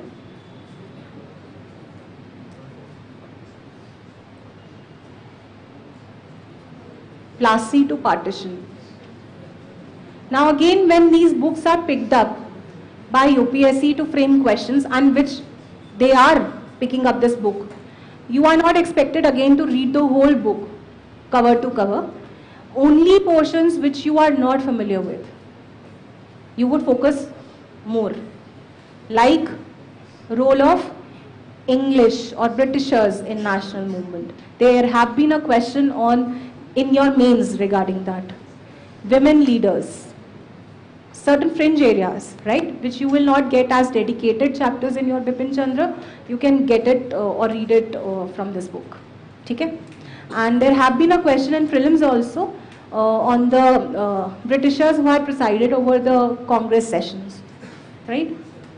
So these are some certain things which you should know, right? Okay. Come to question number 58 of your open test. Sedition Act of 1870. Consider the following statements. A difficult one because of the two statements which we have given. Either you would be knowing one or two, right? But this act is very, very important. Sedition is also in news because of the developments which are happening in Indian polity or Indian, whatever you say, Indian society. Freedom of speech and expression. Freedom to say whatever against the government, against the nation is catching eyes, right? You must be hearing you must be reading editorials on that. So that is why this theme is important. So they can ask a question on such themes, deriving or getting inspired from your current affairs, right? That who all were charged under Sedition Act, or what else do you know about the Sedition Act which we are still carrying from colonial times. So this is an important act which is still there, Sedition Act of 1870. And under this act, any person protesting or criticizing the government could be arrested without trial. Okay? And Mahatma Gandhi was also jailed under this act for 6 years. The longest jail of Mahatma Gandhi was 6 years, no? No, he was jailed in 1922 on sedition charges under this act. And again, the source of this question is your new NCRT. New NCRT. Spectrum में है नहीं, मुझे नहीं पता. But Spectrum is a guide, that is why I don't follow that much. But the questions will, what we pick up is the most common reference book, which is first NCRTs. Okay? So both 1 and 2 is the answer. Who all were arrested? You must be aware of Tilak getting booked under this charge. Then there is an important information given in the slide that the first case under this act was registered under the of the newspaper called Bangobasi, because it published articles relating to Age of Consent Bill. Age of Consent Bill के context में ही Tilak was arrested under this act or booked under this act. Come to question number 66 of your open test. Manjeri Conference. Again, those fringe areas where you don't pay attention. You all do revolts, right? But you don't do such things. Now the trend of UPSC with respect to modern Indian history, if they want to check you on new facts, would be on the same pattern in which we have framed question. Now revolts, whether civil rebellion, peasant or tribal movements, which are often asked by UPSC, are the ones which are near to this year or near to this year, right? Then in revolts, what you have to do, one is the objective, objective in terms of whether they were against Indian zamindars or tenants, or were they against English or Britishers. Second thing, leaders and areas.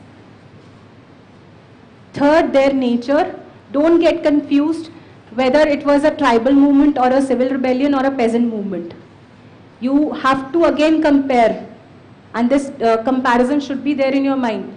They might give you a trap. They might be giving you probably cold revolt, which is a tribal revolt, and they would give a statement that it was a peasant revolt, which would be incorrect, right? So such things you should focus, whether it was a civil rebellion, whether it was a peasant movement, whether it was tribal movement, right? Then any new innovation or method they have adopted, like social boycott, any legal battle they have fought, they use such methods, no? Such things are very, very important to be noted in the revolts. Then any legislation, any commission or conference which might have taken place to resolve the issue. Because Over the years, Britishers were trying either they were wooing the zamindars or the peasants, right, to win support. So any specific legislation, any commission, any conference which has happened to resolve the issue. So on such guidelines, you would make your notes. ठीक है, अब इससे बाहर वो नहीं पूछेंगे. Leaders हो गया, areas होगा, nature, innovation, legislation. हाँ, one more thing which they can ask, whether it was in nature, whether it was violent or non-violent, whether they used violence to agitate or to make them convince of their demands, or were they non-violent, right? Now, not more than this. Fine. So Manjeri conference was held with regard to the Mapilla revolt. Mapilla revolt was a peasant revolt, right? In Kerala, against landlords. Okay? So this conference was held to resolve the issues between the tenants and the landlords, and the conference supported the tenants' cause. Okay? Okay. Come to question number 69th. This question was easy. Where is the trap? If you would be knowing that Thomas Munro is not related to permanent settlement but Rayatwari, which is also known by Munro system, you would have arrived at the answer. Okay? Come to question number 72nd of your open test. The idea of Satyagraha according to Mahatma Gandhi. Again, the source of this question is your NCERT. You've not gone beyond that, right? Such things are important for even your mains, that who is a Satyagrahi according to Gandhi's philosophy. Such things come handy in your ethics also, mains.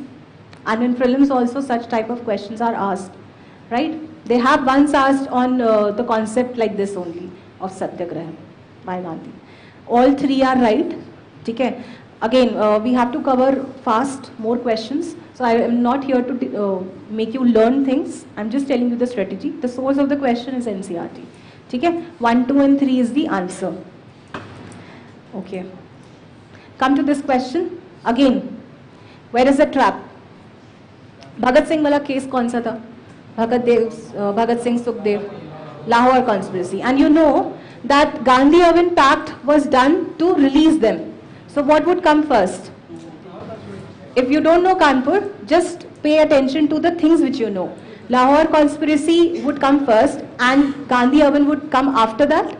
So where is 2, 3 given consecutively? That's it.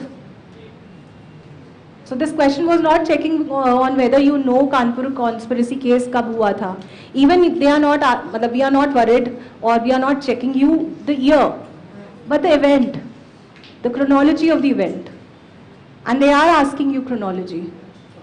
इतना तो आपने movies भी देख ली होंगी इस पे, right? कि Lahore conspiracy case पहले हुआ था and to release them Gandhi-Irwin Pact was done, right?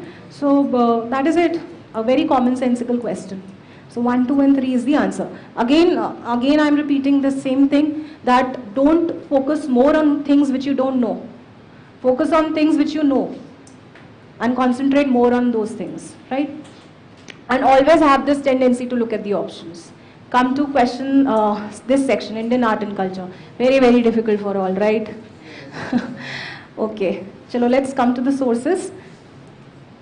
What all sources do you refer? Huh? Duster थोड़ा अलग मिल जाएगा.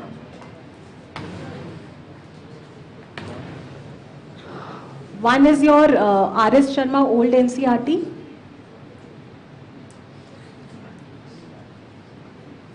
Okay. Then your CCRT website. Any other source which you refer? Introduction to Indian art. This is also NCERT. This is Introduction to Indian Art Part 1. This is new NCERT. This is old NCERT. Right? We have dedicated YouTube videos on what sources you need to refer. But apart from this, for prelims, more or less these sources are sufficient, right? Now, there are certain things which you can do from CCRT website, plus UNESCO Cultural Intangible Heritage List.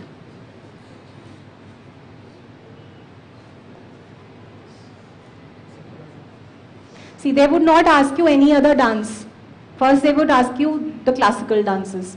Then they would focus more on dances which are listed in the UNESCO list. Then they would come to other sections. So you have to prioritize according to that.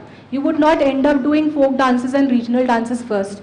First, you would clear your basics of covering classical dances or art forms or painting or drama, whatever has been covered or included in the list of UNESCO. Whether included or nominated, both are very, very important. If we have nominated any art form, music, dance, drama, theatre, to be represented from Indian side in this list, that means we are wanting to promote that art form, right? So one is the list which is already inscribed and the one which are having backlog nominations. And there have been questions on backlog nominations as well, right? I'll discuss on them. So more or less this is what you would do for art and culture. Come to this question. Easy. Why? Can someone tell me the trap? Jaldi se. See, you all know Bodhisattva आ गया तो it's related to Buddhism, right? You all understand that? अब मुझे बताओ, the caves mentioned over here, among them, which are Buddhist caves? Vara caves, Udaygiri caves are which caves? Dedicated to Jainism. So if someone knows that A and D are dedicated to Jainism, the option left is Badami caves and Ajanta caves. Now Badami caves are also, बताओ हाँ, Badami caves, Chalukyas, right? तो बचता ही क्या है option?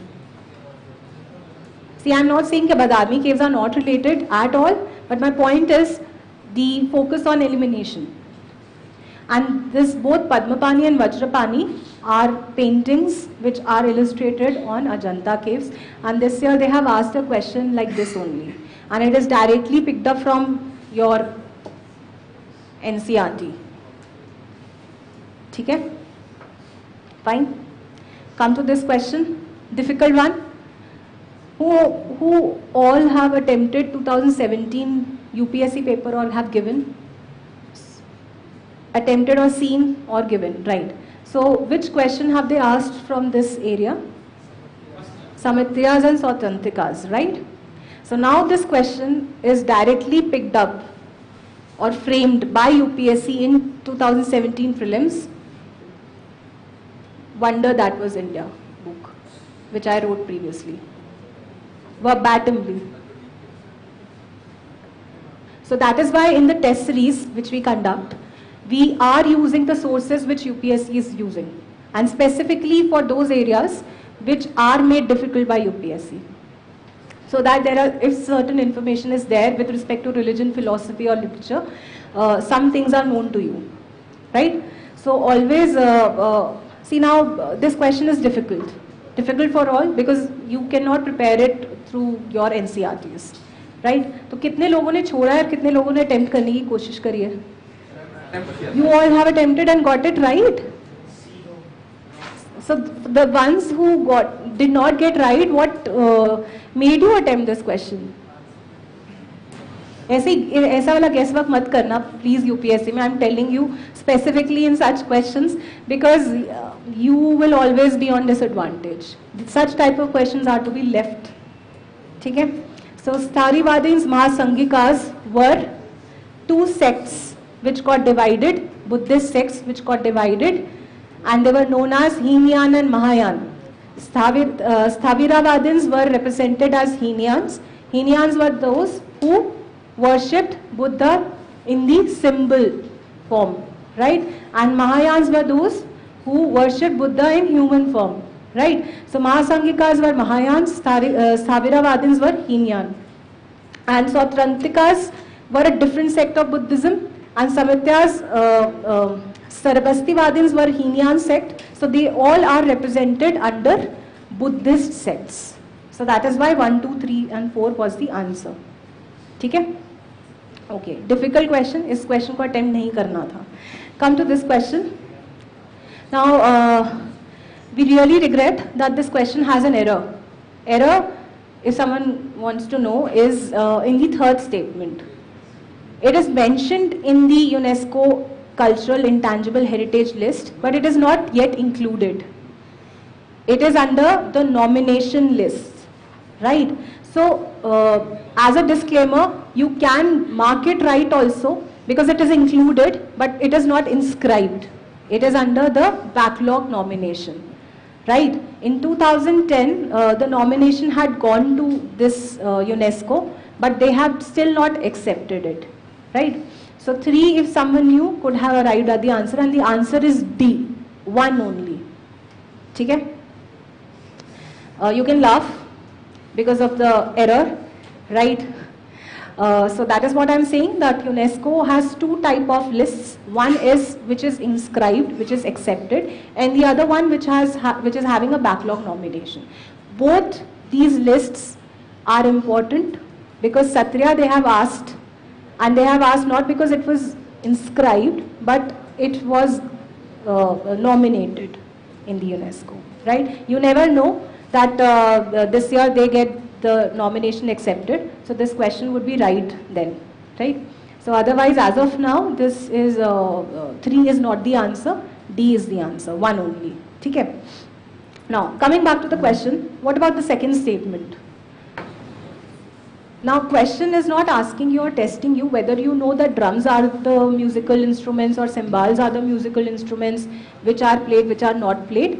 Whether you know that there are more than 1 instruments which are used in this dance form.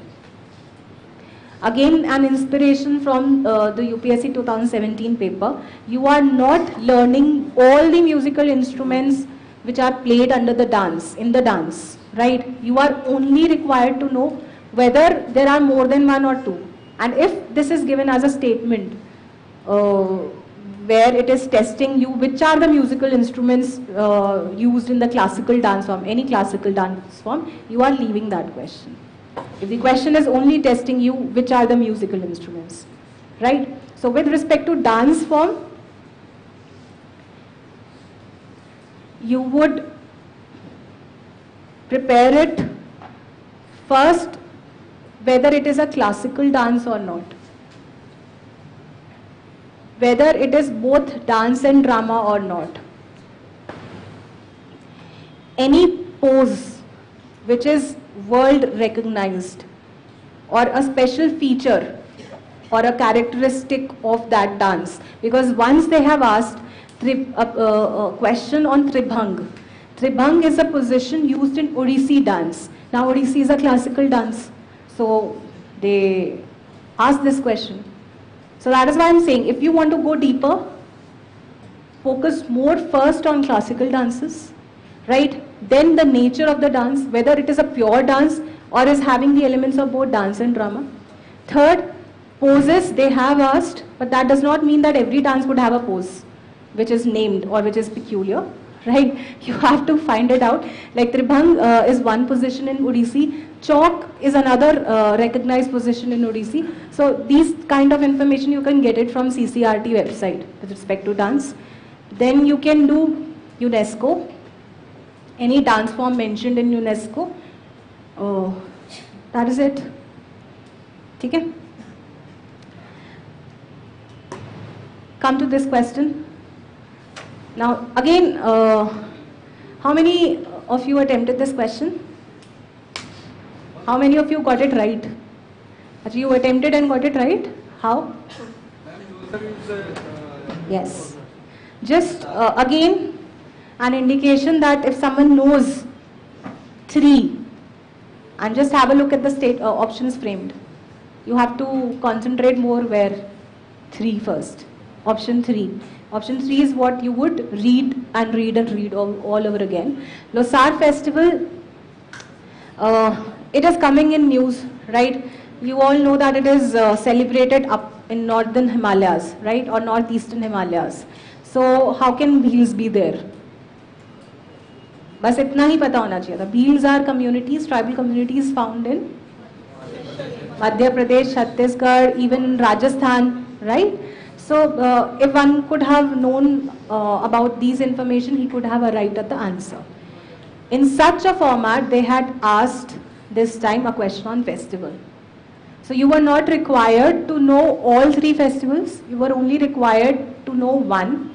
But these are certain again questions which are based on your random readings, which you read just like that. You don't again have to pay special emphasis on learning all the festivals, but festivals of religious communities residing in India is what you should know. And they are 6 religious communities. Unke festivals ek bari bas dekh lena, that's it. They would not ask deeper questions on them, right? Okay. Now, Kodavas are also in news. If someone knows. No? Kodavas tribes are also in news. Kel Poldu, unka bahut hi famous festival hai. So, you can brush up your current affairs. Although Vision IS has covered Kodavas as in one of their monthly magazines.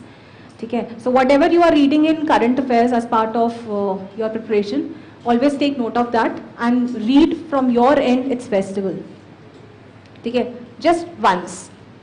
You don't have to revise all the time. Right? Come to this question number 88 of your open test. Now, again, you must not be knowing the whole thing. What are the keywords given in the question? Lord Surya, Black Pagoda. Right? Lord Surya and Black Pagoda. Now, Mamalapuram temple is dedicated to Lord Surya, or is it a rock cut temple? Okay? Okay. Now come to D statement. They are not it is not dedicated to Lord Surya. By its name, only B and C you can get confused with, right? But Konark temple is known as Black Pagoda. Again, it's a GK information which you should know. Such questions are asked by UPSC. Again, they have asked this year question on sun temples, right? And Arsavali Surya Narayan temple was given as one of the option in the consider the following pair types. But the question was again doable through the options. If you would have known that Amarkantak is not a sun temple, you would have arrived at the answer, right? Now, coming to current affairs. Any problems which you face in current affairs? See, now current affairs, for the past 2-3 years, and specifically this year, is not current affairs. That is 2017, if you are appearing, so you will get maximum questions from 2016 current affairs. So current affairs is not current, but it is giving you current, right? Because they are asking questions back from 2014, 15, whatever year you say. Now, then how do you have to treat this section? Now, just a question from my end. Would you say that Indo-Pakistan relations is a current affair? Is it a current affair? Yes and no both? Yes and no both, right? South China Sea dispute. Is it a current affairs? NPT, nuclear proliferation T3. Is it a current affairs? Is it both fundamental and current affairs? That is how you would treat your current affairs now. Otherwise, if you don't know any question in current affairs, you are skipping that question altogether. Have those kind of strategies for different papers, right? So we try to form set papers, especially the full length, on the trends of UPSC over the past 10 years.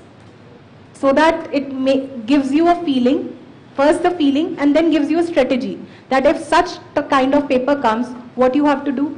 If questions are mostly on current affairs, very one-liner current affairs and current affairs, that is the way they had asked in 2016, very recent current affairs, how you have to do and attempt the questions, right? So there has to be a different strategy for different kind of papers what you attempt, be it in visionized test series or any other test series, or if someone is practicing at home. You have to pick up papers of different level, of different kind, so that you can understand how do you react when you see a question. Whether you are lured to attempt that question and get it wrong, or whether you are only playing on your fundamentals, right? Chalo, let's start. We have only 5 minutes left. Now such type of questions are asked by UPSC, policies, schemes and objectives. And with respect to policies, they are going deeper also, and most precisely what you should know is primary objective.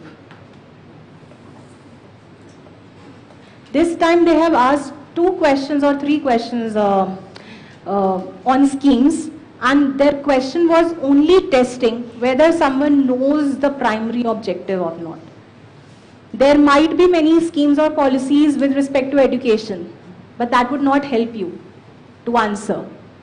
You should know which objective or what specific thing is being aimed in education under which policy, right? So Uchtar Avishkar Abhiyan is a scheme or a policy implemented by Ministry of HRD. Now what would you do? You would go to different ministries, Ministries of Human Resource and Development, WCD, Women and Child Development.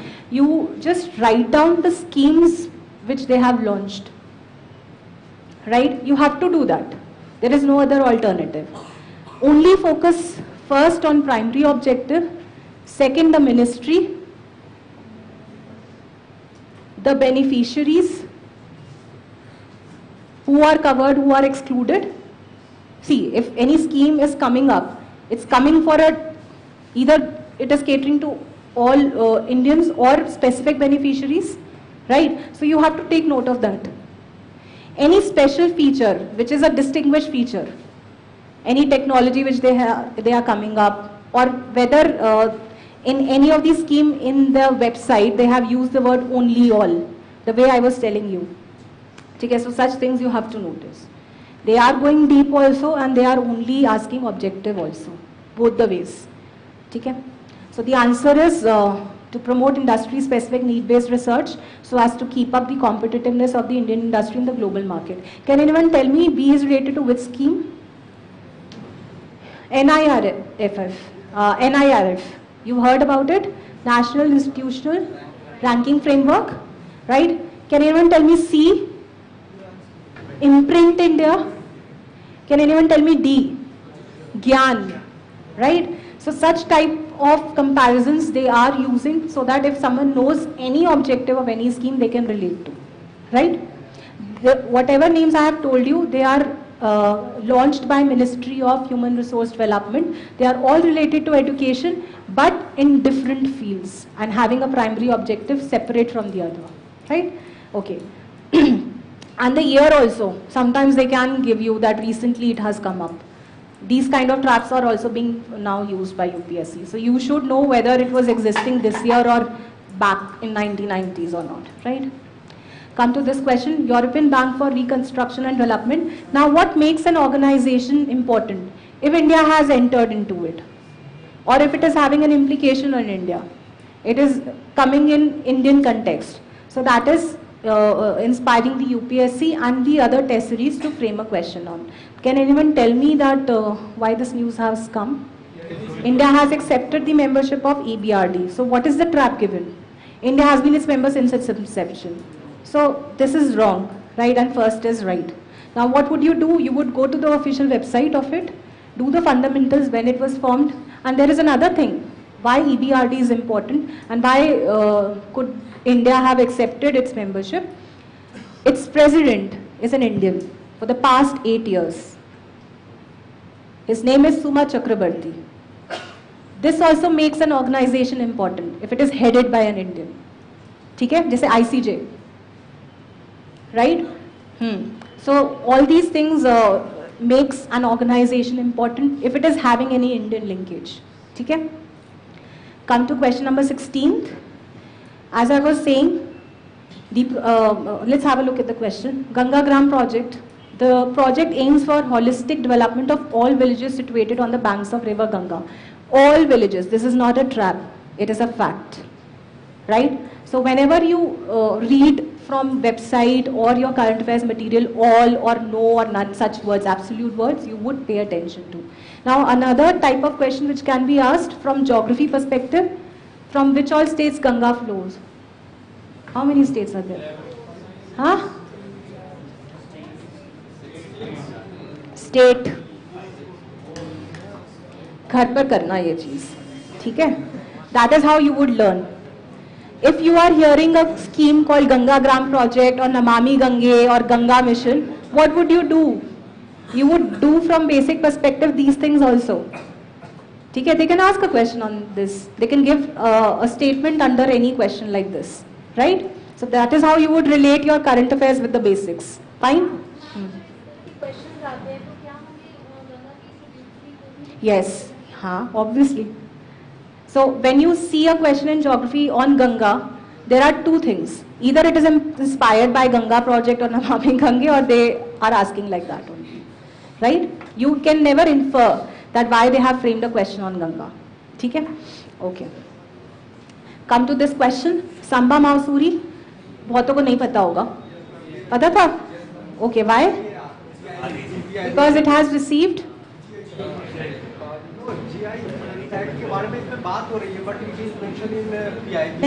Actually, this technology of gene variant has been accepted and has been awarded also. Okay? So that is why it is in news. And Samba Mausuri is a variety of rice grown in Andhra Pradesh, Karnataka, right? So yes, coastal areas. So that is why it is in news, and it was very much prone to a bacterial disease, which now through a gene variant is curable. Right? That is why it is in news. So any award being given to any gene variant, any biodiversity, any conservation effort becomes important. Okay? Okay. Come to question number soil health card of 27 of your open test. An easy one. This time they had asked a question on soil health card. Just read the statement. What is soil health card? A card given to the farmers to give them information on the fertility of soil. Now this is the question which we have asked, although both the statements are correct. Let's have a look at the question which is asked by UPSC this year. The nationwide soil health card scheme aims at, I told you, no, primary objective, right?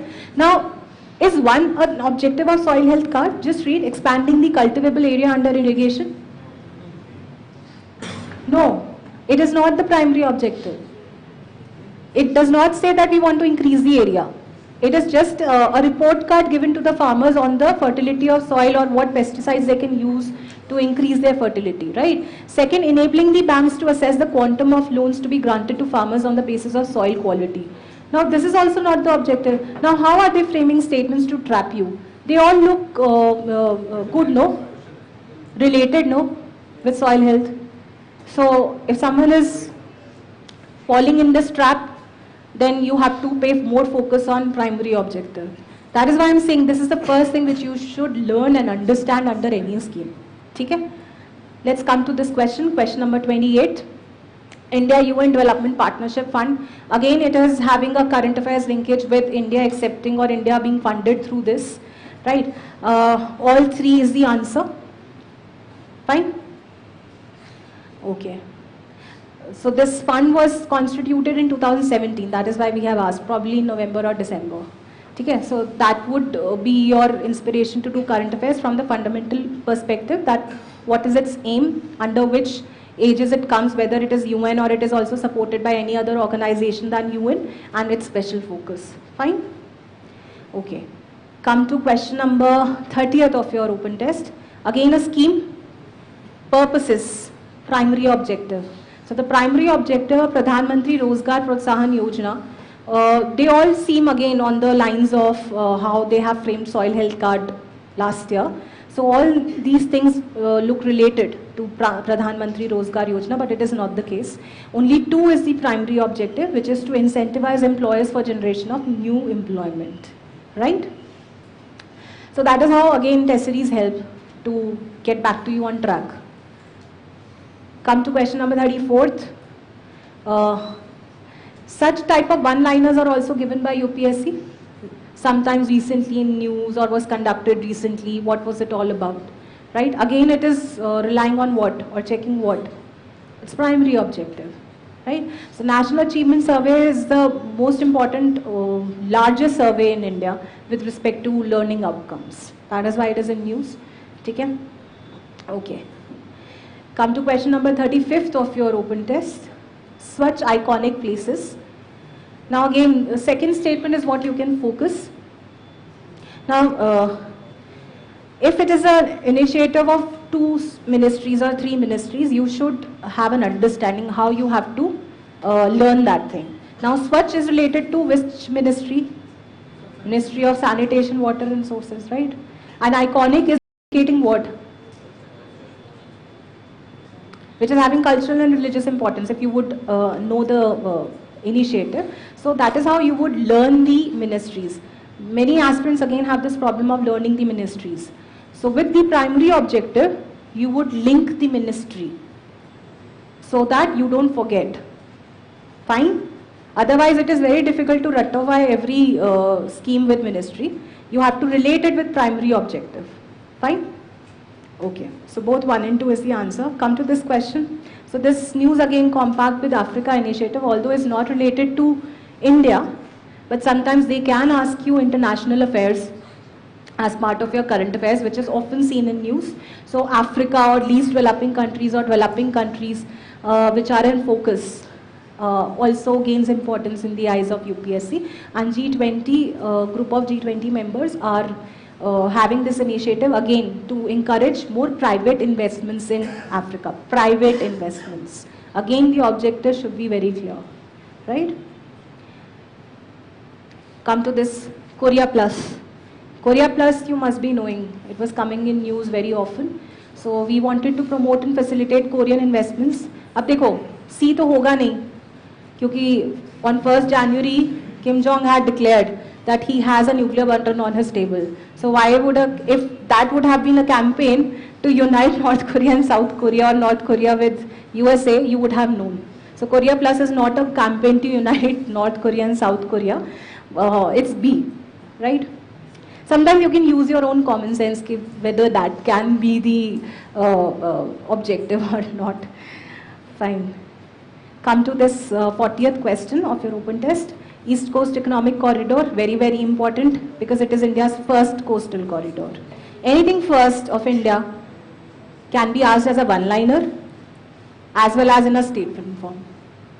Okay? So all 3 statements are correct. You can learn more about it, right? Okay. Come to this question, question number 41 of your open test. Indexes. There are certain indexes like Human Poverty Index, Gender Gap, right? And then if there is any index which is conducted or is an initiation of Indian government, it gains all the more importance. Inclusiveness and Accessibility Index. अगर आप statements भी देखो or the traps which we have said, A and D are more closer. If you are understanding the word accessibility and inclusivity, A and D are closest, right? If you want to eliminate B and D, you can. क्योंकि accessibility और inclusiveness की बात, it's more related to marginal sections or the disabled, right? So D is the answer. So what is UPSC also checking?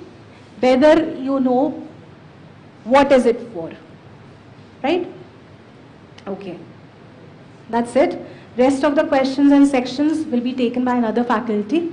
So any doubt, jaldi se we'll discuss if any doubt is remained with respect to any section. Current affairs, which all sources you are reading? Someone has this doubt of whether we have to refer 2 newspapers or 1 newspaper. 1 newspaper is sufficient, right?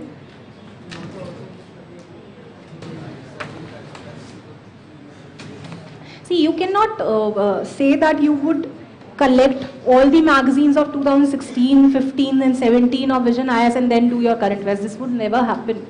This is unmanageable. It is not doable. You would largely focus on your current affairs, which is 2017 of this year, right? And if anything which is coming in newspaper, and it's related to back date, you would make your own notes. Anything which is important would be covered in your monthly current affairs as well. No, that's what I'm saying. You cannot collect and get those 12 magazines, right? In 12 months, and 36 magazines you are reading and you're expecting that you will answer. No, that would never happen. It's all what is coming in the newspaper. It's your approach. If you are reading any organization which you would not knowing, you would yourself search on it. Okay? Anything else? All the best, right? I hope this open test would give you strategy for the coming months to prepare and sail through UPSC, right? Chalo, all the best.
Audible?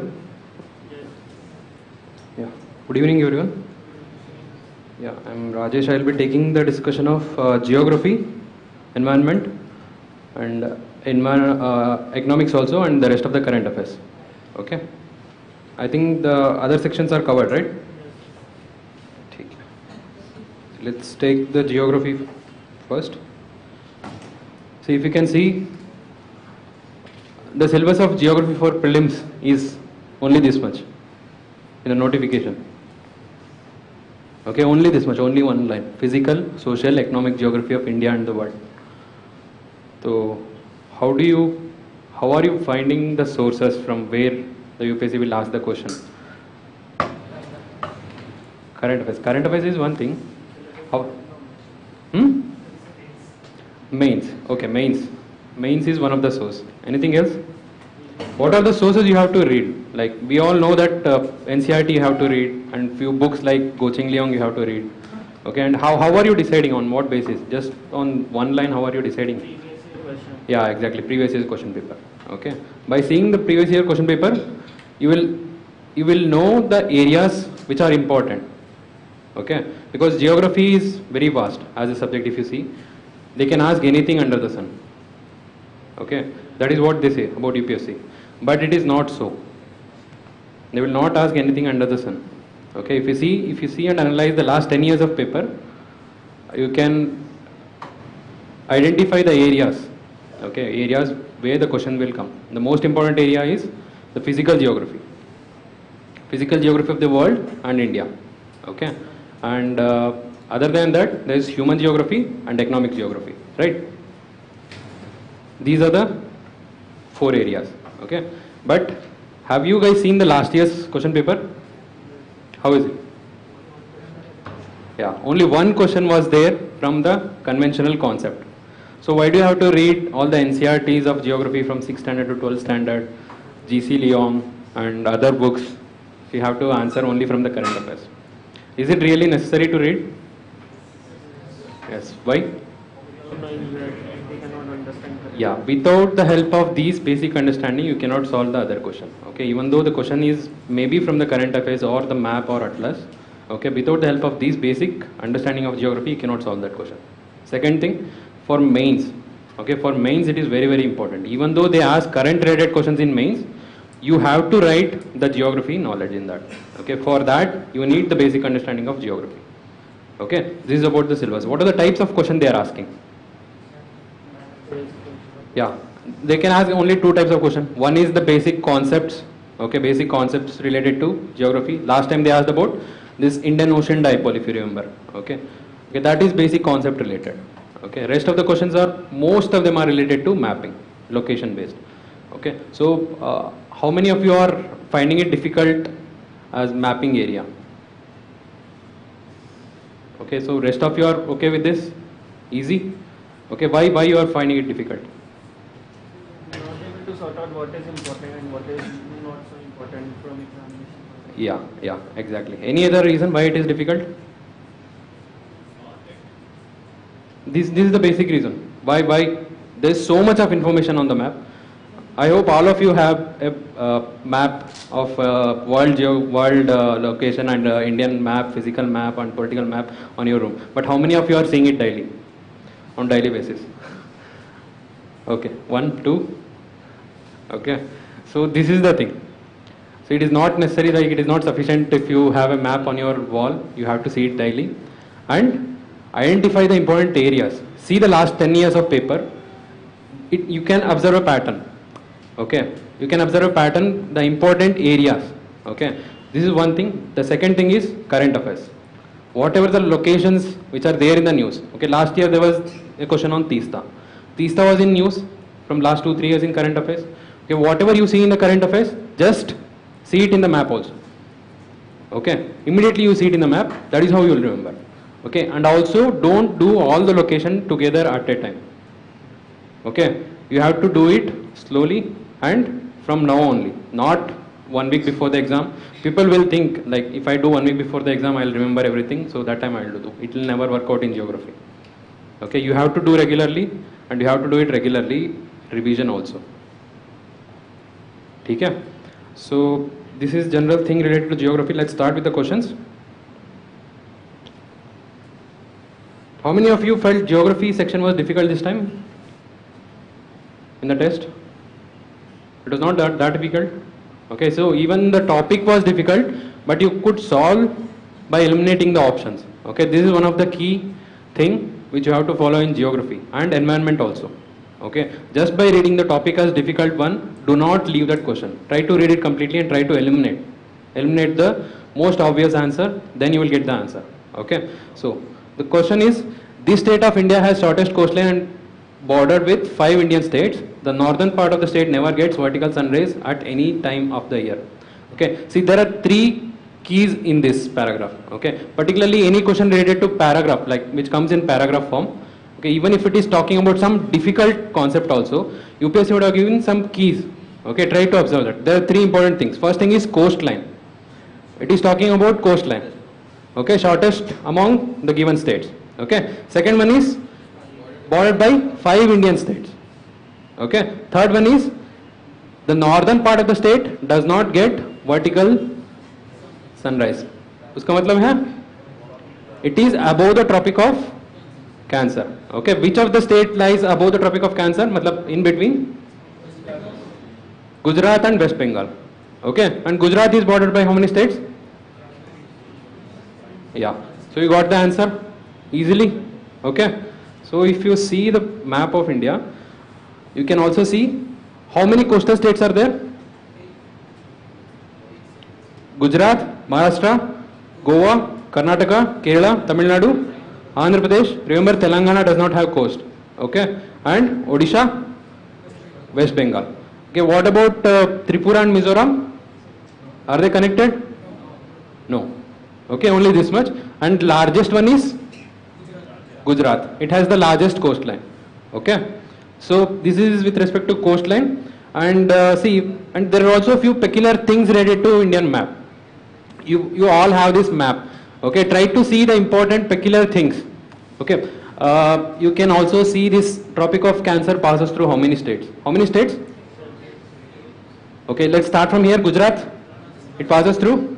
Okay, Rajasthan, it touches. Okay, let me draw. It starts from here. Okay, and it touches Rajasthan, Madhya Pradesh, Chhattisgarh, Jharkhand, West Bengal, and remember Tripura and Mizoram. It will not touch Manipur, not Assam also. Okay, easy to remember. Only the confusion would be with respect to Rajasthan and Chhattisgarh. It will not touch Odisha. Okay, so the northern part of Gujarat and northern part of West Bengal will not receive direct sun rays. Why? Yeah, because sun will never cross Tropic of Cancer. Okay, when will it be exactly on the Tropic of Cancer? Summer solstice. Okay, that is what is called a summer solstice. Okay, and you can also see West Bengal is touching how many states? Odisha, Jharkhand, Bihar, Sikkim, Assam. Is it touching Meghalaya? No. Okay, which state has maximum connection? Which state is touching maximum number of states? Which one? What about Assam? How many states it touches? West Bengal, Sikkim, Arunachal Pradesh, Nagaland, Manipur, Mizoram, Tripura, Meghalaya. No, not Sikkim, sorry, not Sikkim. Okay. What about Madhya Pradesh?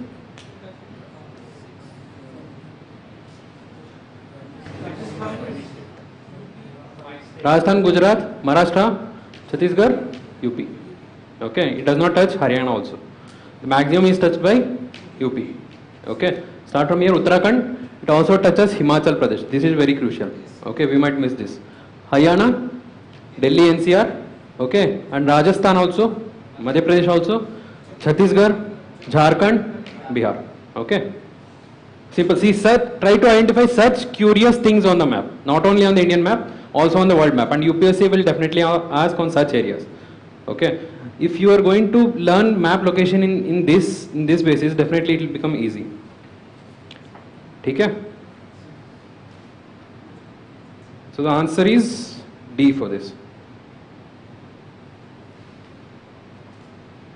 Which of the following African countries border Indian Ocean? Which one does not touch? South Sudan. Okay, what if we had given us North Sudan? Yeah, it touches Red Sea. Okay, it touches Red Sea. Okay, and Somalia, though, it touches, right? And what if we had given Ethiopia? Ethiopia is there already, right? Ethiopia, does it touch or not? No. If you can see, this is also again very curious case. Ethiopia has no connection with the ocean. Here it is, Djibouti is there and Eritrea is there. Okay. Then the countries which are touching Indian Ocean are Somalia, Kenya, Tanzania, Mozambique, South Africa. See, these two are landlocked countries. It has no connection to coast. Okay, if you see from here, it is Yemen, Oman, Iran, Pakistan, India, Bangladesh, Myanmar, Thailand. Thailand, does it touch? Yeah. Here you can see it is touching both Indian Ocean and South China Sea. Okay. Then Indonesia and Australia. Okay, and also identify few important islands in Indian Ocean. They are also important. Okay, this time there was this Diego Garcia Island. Okay, that is in news, and try to see its location. Okay.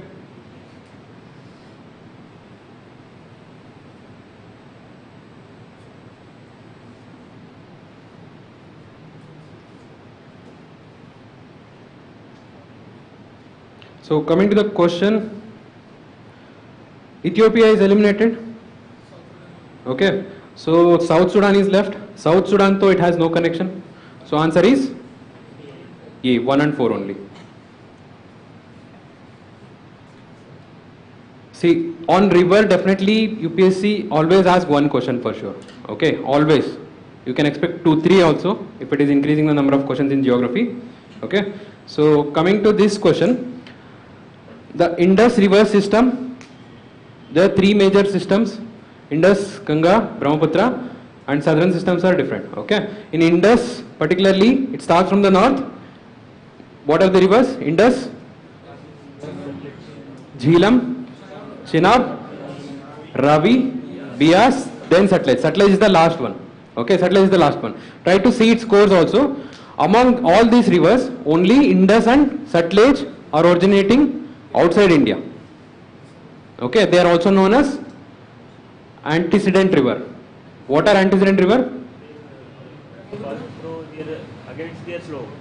Yeah, exactly. See, the river was existing even before the upliftment of Himalaya. Okay, even during the upliftment of Himalaya, it was able to maintain its own course. Okay, those rivers are called as antecedent river. Brahmaputra is an example. Okay, such rivers are called antecedent. Okay, so if you see the map, almost Indus river and the Sutlej river both originate near to the same location.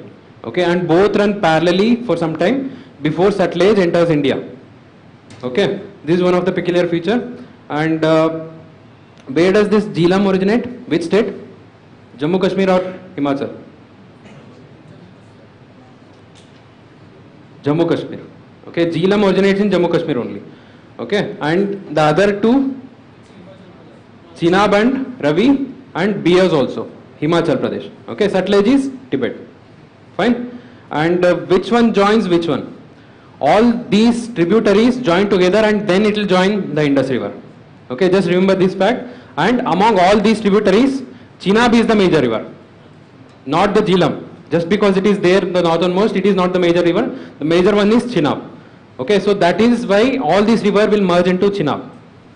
Okay, and Bias, before merging into this, it will join the Sutlej. Okay, where does it join Sutlej?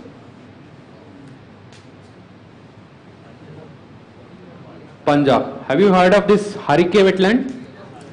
Yeah, it's a Ramsar site also. That is where Bias and Sutlej will meet. Okay, and after that the Sutlej will join Chenab. Okay, that is in Pakistan. Fine. Coming to the question, the first one, it flows almost parallel to Indus before entering India. This is correct. And river Bias originates in Punjab and it is tributary of Sutlej. Is it correct? It does not originate in Punjab. Okay, it originates in Himachal Pradesh, near to Rohtang Pass. Okay. Third one, river Sutlej joins the river Jhelum in Pakistan. Is it so? Which river it joins? Chenab, not Jhelum. Okay. So answer is A.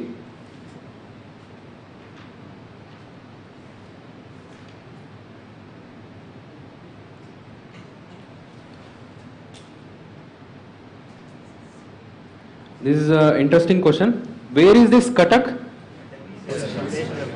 Odisha. Okay, it is on the banks of Mahanadi. Okay, just remember it is on the banks of Mahanadi, and both these rivers, Subarnarekha and Baitarani, are above Cuttack. Okay, so you can just eliminate Subarnarekha and Baitarani if you see. Okay, this is Brahmani, this is Mahanadi. Okay, this is Brahmani, and Subarnarekha will, this is Subarnarekha, and Baitarani will come here. Okay, if at all this option was there, you could have directly eliminated. If at all you had known, thus Cuttack is on the banks of Mahanadi. Okay, and then where is the Kanyakumari? That is the southernmost part of mainland India. Here it is. Okay, then what are the rivers? First it is Mahanadi, then Godavari, Krishna, Penneru. Okay, Penneru. Where is this Penneru? Andhra Pradesh. Okay, it originates in Karnataka, and then flows into Andhra Pradesh. Okay, then after that Palar again originates in Karnataka, flows into Tamil Nadu. Okay, then after that it is Kaveri, then last one is Vaigai. Okay, this is the sequence of rivers. So coming to the question, which one is correct?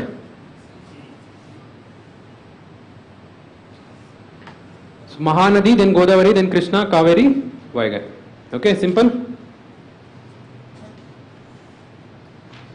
This is again concept based how they had asked on this Indian Ocean dipole.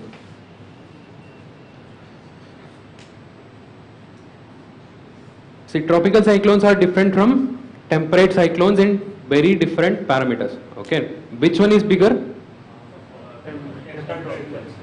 Temperate cyclone. They are also called as extratropical. Okay, that is bigger. Which one is more violent?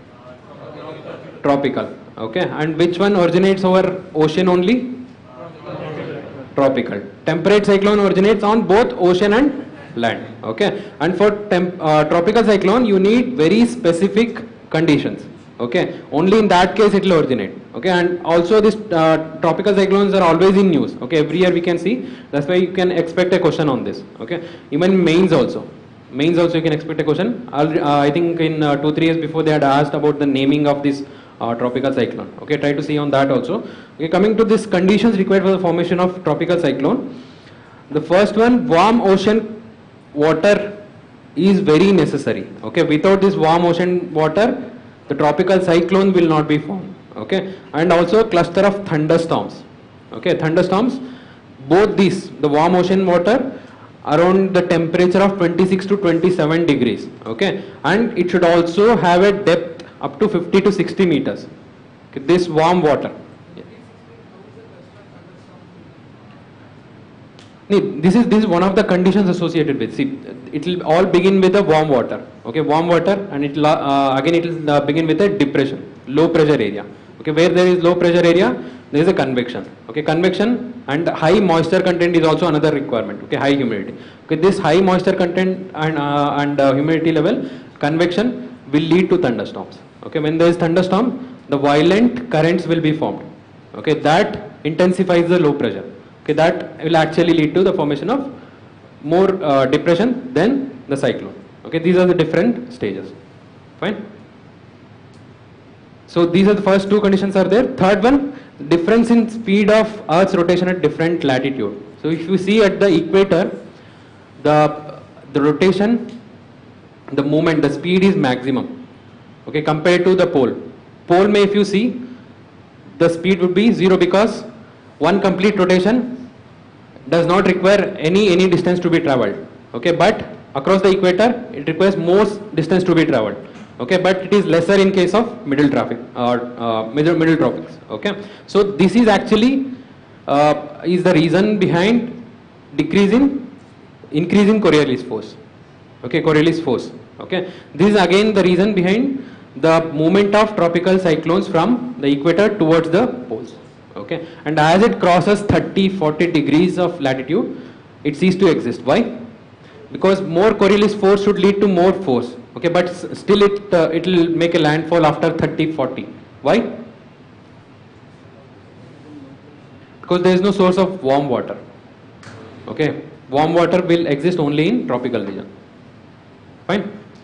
So all the three statements are correct. Answer is D.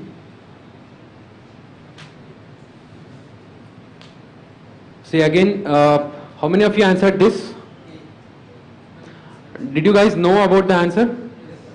Okay, okay. See, even if you did not know, you could have answered this. Okay, I will tell you how. See, there are again three key terms in this. There are three key terms. First one is drought prone area. Drought prone area. Okay, second one is halophyte. What are halophytes? Salt water. The plants which grow in salt water. Third one is again this these two again it is sufficient. Okay, you can say about the bird life also, but these two are sufficient. Okay, if you see this Loktak lake, Loktak is fresh water or salt water? Fresh water. Okay, that is eliminated. And Sundarbans, is it a drought area? Eliminated. And living root bridges of Meghalaya? Exactly, high rainfall. You got the answer. Okay, this is the case with respect to UPSC also. Even if you don't know the answer, even if you don't know the topic, try to see through, eliminate the options, and you can get the answer. Okay, definitely you can get the answer. That is why you have to see and think over the question over there.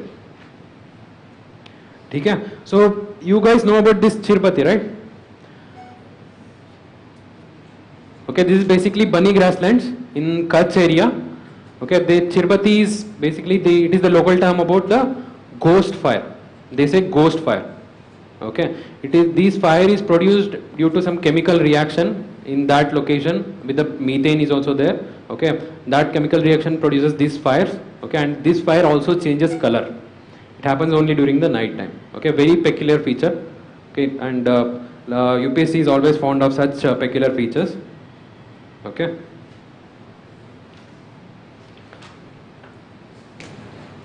This is again interesting question. How many of you answered this right? Yeah. See, easy one is Caspian Sea. Okay. Once you eliminate Caspian Sea, you get the answer here. You don't have to know.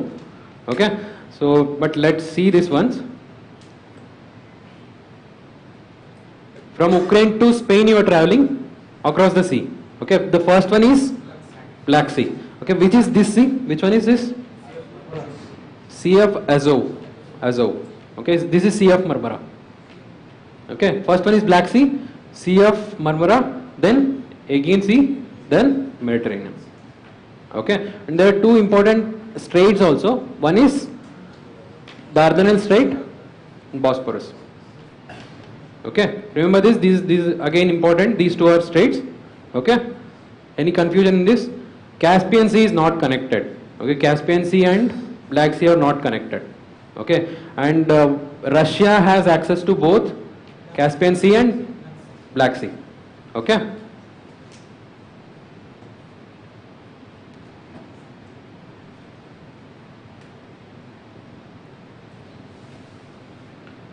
Yeah, this is again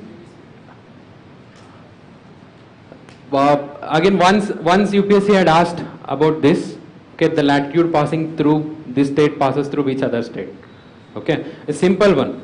Okay, you can see if you draw a straight line between Rajasthan, okay, and very peculiar feature is that it can connect all the northeast states. Have you guys observed this? Okay, it will touch Sikkim, Arunachal Pradesh, Assam, Nagaland, Manipur, Mizoram. Will it touch Mizoram? Tropic of Cancer itself will touch. Okay, and Tripura also, Meghalaya also. Okay, very peculiar feature and easy to remember. Fine. What about the second statement? Where is Kakrapar? Where is Kakrapar nuclear plant? Gujarat. Rajasthan one is Rawatbata. Okay, and third one, it has the largest inland saline wetland. Which one is that? Sambar Lake. Okay, Sambar Lake. That is the largest saline inland wetland in India. See, again, with respect to world map location, rivers and channels are always important. Okay, particularly the rivers of European countries. There are many rivers, and the most important thing is that they have efficiently used these rivers to develop very good inland water transport system. Okay, this inland water transport system is again the main reason behind the industrial revolution. Okay, it provided very cheap water transport system. Okay, so coming to this, where is this Rhine river? Where does it originate? Alps, Switzerland.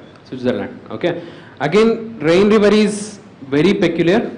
It touches border of many countries. Okay, it will originate in Alps. It will form boundary between Switzerland and Liechtenstein, then boundary between Switzerland and Austria, okay, then boundary between Switzerland and Germany, France and Germany again, okay, and after it flows through Germany, then into Netherlands, then it will go into North Sea. Okay, try to see it like that. Yeah. The options once again. Such a situation.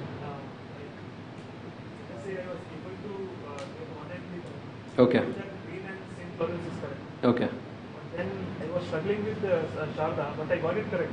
Okay. Ha. So how do you, because 1 and 3 is also there and 1, 2 and 3 is 1, 2 and 3 also there. See, in such option, see, you have to take a guess. Okay, you have to take a guess in UPSC. Do not leave such attempt. If you are able to eliminate 2 options in ABCD, 2 is gone, definitely take a guess. But how will you take a guess? Try to use some logic. Okay, Sharda River, try to think from your own memory, try to recollect. Sharda River, if at all it is a border between Nepal and India, you can also link with the current affairs. Okay, there was in news current affairs related to hydroelectric project on Sharda River. If Nepal is involved, it should be in the border. Okay, try to link something related from your memory. Do not take random guess. Okay, try to link something from your memory, then you take a guess. Okay, and this is how you have to practice in test series also, where you have to take a guess between 2 options. Try to use some of your own logic. Okay, and then you see at the end of the test series whether this logic is working or not. Okay, if you are not matching the questions where you have got right or wrong, that is fine. But where you have taken a guess, if you have to see it again at the end of the test, and that is how you have to improve your the total score. Okay, but do not leave such questions where you have to take guess between 2 options. But if I have to take guess between 3 options, would you take it? No, don't take it. Okay, this is my personal suggestion. Don't take a guess between 3 options. It will never work out in UPSC. Okay, if you are able to eliminate one, try to somehow eliminate the second one also, then you take a guess. Okay. Okay, this is regarding rain. And Shardata we spoke. It's also known as Kali River. Okay, Kali River, it originates in Uttarakhand. It forms a boundary between India and Nepal. Again it will enter Uttar Pradesh. Okay, Uttar Pradesh, then it will join Gagra River. Okay, Gagra, then that river will join Ganga. Okay, this is with respect to Sharda. And the St. Lawrence, I hope it is an easy one. It is the border between USA and Canada.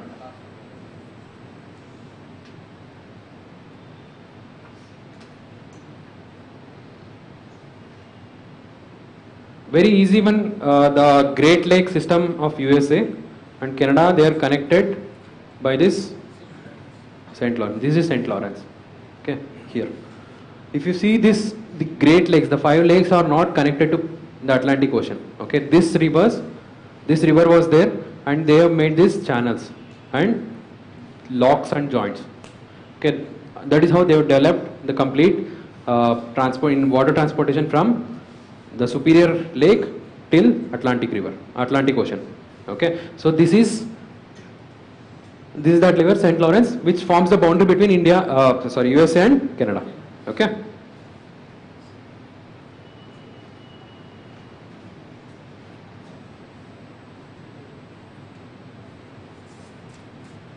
There is one last question in geography.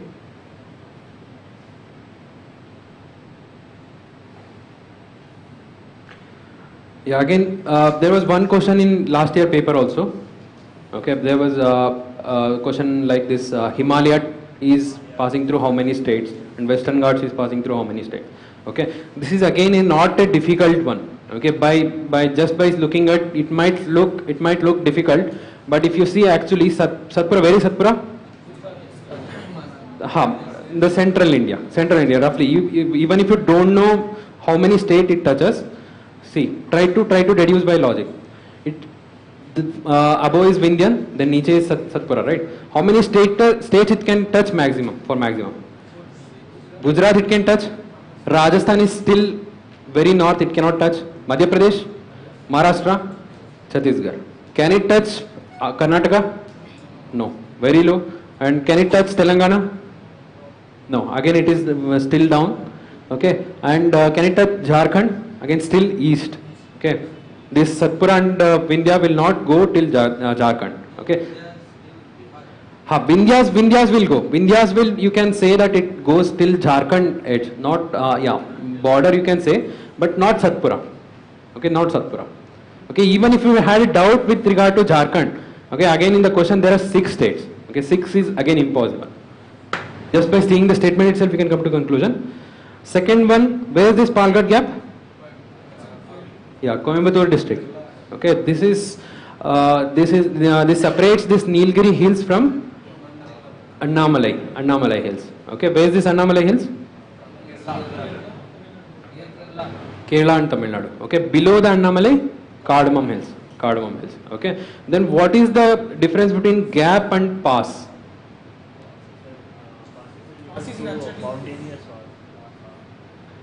Both are natural.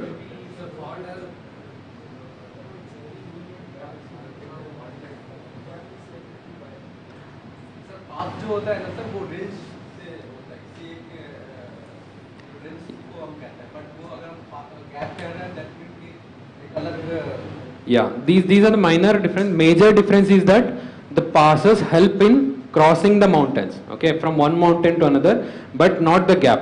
Gaps are very rugged, okay. It does not help in passing it. It's just a break between one mountain and another one, okay. But passes help in crossing it, okay.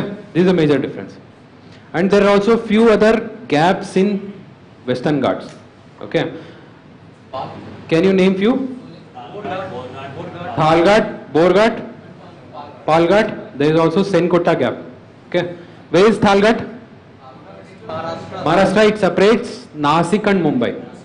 Okay, Nasik and Mumbai. Borghat, Mumbai and Pune. Okay, and Senkotta? Nagarcoil. Nagarcoil, have you heard? Nagarcoil and Cardamom Hills. Okay. So this covers geography. How was this environment questions? Easy? Okay, see, again this is the syllabus of environment. If you read it carefully, it is clearly given that do not require subject specialization. Okay, so is it really necessary to read all the textbooks and whatever the books we are reading for environment? Is it really necessary? Yes, but not in depth. Okay, if you see last 2-3 years questions also, usually environment questions, majority of them related to current affairs. Okay, there can be 3 types of questions in environment. First one is conventional concept based. Okay, last year there was question on this carbon sequestration. Okay, if you know the method of what is carbon sequestration, you can answer this. Okay, such type of question, conventional concept based. Okay, second type is conventional again but information based. Usually the question comes on flora, fauna, critically endangered species, endangered species. They are again conventional but information based. Okay, such type of questions will also come. Third one, current affairs. Current affairs and purely information based. Okay, and most probably these environmental organizations which are in news, they will come. Okay, last time if you see there were 3 questions in environmental organization, all the 3 were difficult. Okay, in such question if you know it, you answer it, and if you don't know it, do not attempt. Okay, so here again you should understand the basic concepts of ecology, biodiversity, okay, and pollution. There are few basic concepts. For this you read any of the book. Okay, other than that try to read from internet. Okay, that is the best source for environment. Okay, whether you can make your own list of endangered species or critically endangered species.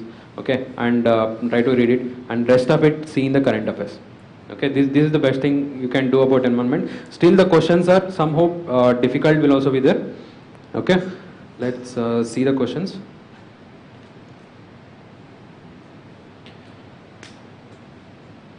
Green Climate Fund. Okay, when was this established? 2010. Okay, which summit? Cancun. Okay, this topic came up in Copenhagen. Okay, Copenhagen में बात हुआ था, but it was established in Cancun 2010. Okay, and after that the governing regulation was ratified in the Durban, the next one. Okay, but it was established in Cancun summit only. UPSC can ask this one also, but it is not an initiative of UNEP. UNEP is not there, only UNFCCC is there. Okay, it is actually the mechanism to finance adaptation and mitigation project. Okay, there is a difference. What is the difference between adaptation and mitigation?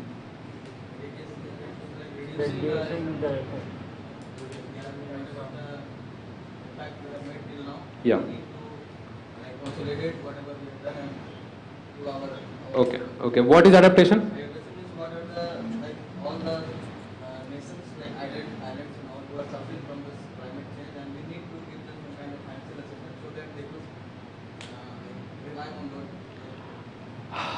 See, adaptation is basically you will adapt to the changing conditions or the disasters. Okay, not all the disasters you can mitigate. Earthquake you cannot mitigate. Okay, you cannot stop earthquake, you cannot also predict also earthquake. Only when the waves earthquake happens, you can see. Okay, in case of earthquake, you can adapt, you cannot mitigate. But in case of floods, okay, you can mitigate. Okay, this is the difference between adaptation and mitigation. For these two types of project, they have this fund, Green Climate Fund. Okay, and equal importance will be given for both adaptation and mitigation. Okay, so basically this was established in 2010, and all the countries are participating. And it is not that only the developed countries will be giving the finance. Okay, it is they are the major contributors, but still even the developing countries will also be giving. Okay, and the target is to raise $100 billion by 2020. Okay, this is the target from 2010, but abhi tak only 10 billion has been raised. Okay, only 10 billion has been raised. Again, what are the bodies which will be financed through this fund? Not the only the government. Okay, even the private bodies will also be financed. Okay, so coming to the question, the first one, it is initiative of UNEP and UNFCCC is wrong because UNEP is not involved in this. Okay, and second one is correct. It is supporting the developing countries in reducing their greenhouse gas emissions. Third one, it supports public as well as private. Okay, this is also correct. Any doubts in this? Yeah, with respect to species, lion-tailed macaque, yeah, you will get the answer with this. Okay. Before going to the question, I would like to tell you, in species, you don't have to see all the species. Critically endangered species, you have to see. Critically endangered species, there are only few species critically endangered. Try to see. And endangered species also which are in news. Major endangered species. And if vulnerable species are there, again if they are in news, try to see it. Because the list is very big. Okay, you cannot see everything. And in that, what all you have to see? First one is status, whether it is critically endangered, or vulnerable. Okay. Second one is habitat. In which region, in which type of region it is present. Okay, the second thing. And the third one is if any of the recent news, okay, any of the recent news, if it is there related to that species, like a new protection area is established for Indian bustard, like that. Okay, try to see that also. Okay, that is related to current affairs. These are the things which you have to see. And also in some species, few important characteristics. Okay, some peculiar characteristics will be there. Particularly you can see the species which are in current news, whether they are in freshwater or marine water. Okay, or whether it is herbivores or carnivores, like this. Okay, or migratory or non-migratory. Few peculiar characteristics. Okay, this thing you have to see with respect to all the species. Okay, and also few of the bird species also. This is with regard to species. And coming to the question, the first one, where is this marbled cat? Okay, before that, what is the meaning of endemic?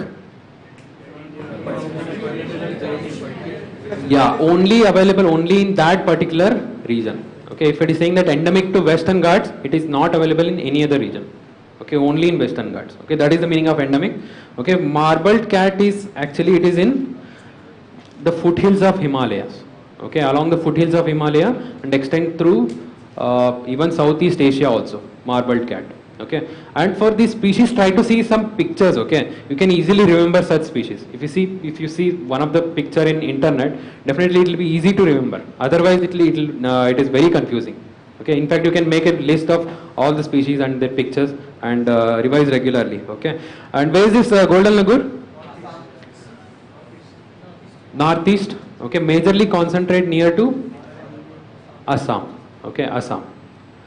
Okay, that is particularly near Manas river. Okay, Narcondam hornbill. Where is Narcondam? Okay, what is the special about this Narcondam? Yeah, it is the only active volcano of India, Narcondam. Okay, recently it was active also. Okay, it became active recently. This is about Narcondam hornbill. This is again, it is endemic only to Narcondam hill. Okay, and lion-tailed macaque, Nilgiri. Do you guys are able to like picture it? Macaque, it is different from normal monkeys. Okay. Okay, and try to see its status also. Okay, lion-tailed macaque, golden langur, and narcondam hornbill, all three are endangered species. Okay, and marbled cat is near threatened. Near threatened.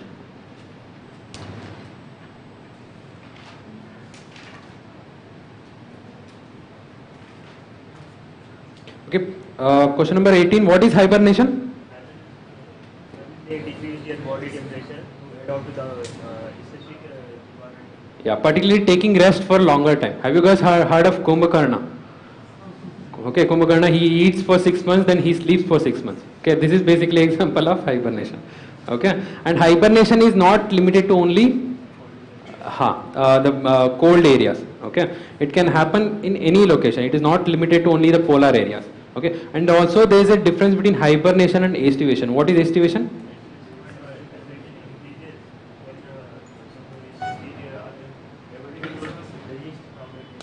Basically, hibernation is for the colder temperature and estivation is for the hotter temperature. Okay, during the high summer, particularly in desert areas, few of the animals will go for estivation. Okay, to avoid the higher temperature. Okay, hibernation is to avoid the colder temperature. Okay, and what all the changes will happen during hibernation? Body temperature will be lowered. Okay, but it will not be lowered to such an extent that the body temperature comes below the temperature of the outside environment. It will be still above the temperature of the outside environment, but still it will be lowered. Okay, this again reduces the metabolism of body. Okay, this will save the energy required. Okay, basically to dodge the winters. Okay, and it is not limited to only the cold-blooded animals. Cold-blooded animals are common for this hibernation, and warm-blooded animals like bear, okay, bats, okay, bats and even frogs also. Okay. So coming to the question, only cold-blooded animals undergo hibernation is wrong. Okay, warm-blooded animals are also there. And the second one, temperature of the animal body increases during hibernation. Is it so? Okay, it defeats the purpose of hibernation itself if it increases. Okay, both the statements are wrong.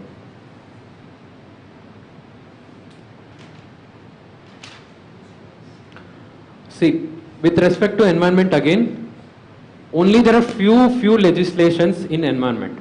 Okay, try to read them. You can definitely expect a question in this. Okay, particularly this Wildlife Protection Act. Wildlife Protection Act. Okay, what are the important acts in this? The first one is Forest Rights Act, 2006. Okay, then second one is Biodiversity Act, 2002. Okay, third one is Environment Protection Act, 1986. Okay, then fourth one is Forest Conservation Act, 1980. Okay, fifth one is Wildlife Protection Act, 1972. This is most important. Okay, in that they have given few schedules. Okay, few schedules and the protection given to those schedules. Okay, try to see that. And the last one is Forest Act. Okay, Forest Act 1927. The Forest Act is still is there 1927. Okay. These are the important acts. Just try to see majorly what are these acts. Wildlife Protection Act is most important. And after that, Forest Right Act and few related to BDA also, Biodiversity Act. And just majorly see the other ones. Okay. This one is in use, Forest Conservation Act, because of the new bill, the Campa bill. Okay, compensatory afforestation. Okay. So coming to this question, see, these tribals were historically they were denied rights. Okay, various rights, because even though they were living in the forest only for ages together, they were denied these particular rights for historically. But in 2006, this bill was passed to make it as an act, and few rights were granted to scheduled tribes who are living in those forest area, and also forest dwelling tribes. Okay, there are few forest dwelling tribes which are outside the scheduled tribes. Still they are also given, but the minimum time period is 75 years. Okay, they should be living there for 75 years only, because this is being misunderstood as act which provides forest land to all the tribal area or all the tribal people. No, it does not provide forest land to all the tribal people. Only the people who are living there for 75 years and who can establish this fact, okay, they will be getting up to 4 acres of land. Okay, 4 acres of land, that is ownership right. Okay, ownership right. And they will be getting other rights like collection of minor forest produce, okay, and grazing rights. Okay, this is usage right. Okay, the third one is community right. Community right is the community maintenance of the forest. Okay, these are the rights, few of the rights which are given. And Gram Sabha is the agency which will authorize these rights. Okay, and this Gram Sabha's say is not final. Okay, after Gram Sabha, one can go to the other higher authorities also, district authorities also, if anybody is not given those rights. Okay, coming to the question, which ministry should be the nodal agency? Tribal affairs, simple. Okay, second one, under the act, the government can divert forest land only for public utilities without the recommendation of Gram Sabha. Is it so? Okay, this again defeats the purpose itself. Okay, Gram Sabha's permission is necessary, but still it can divert. Okay, it can divert for particularly the public utility purpose, whatever the projects like roads, okay, or highways or construction of dam, but with the permission of Gram Sabhas only.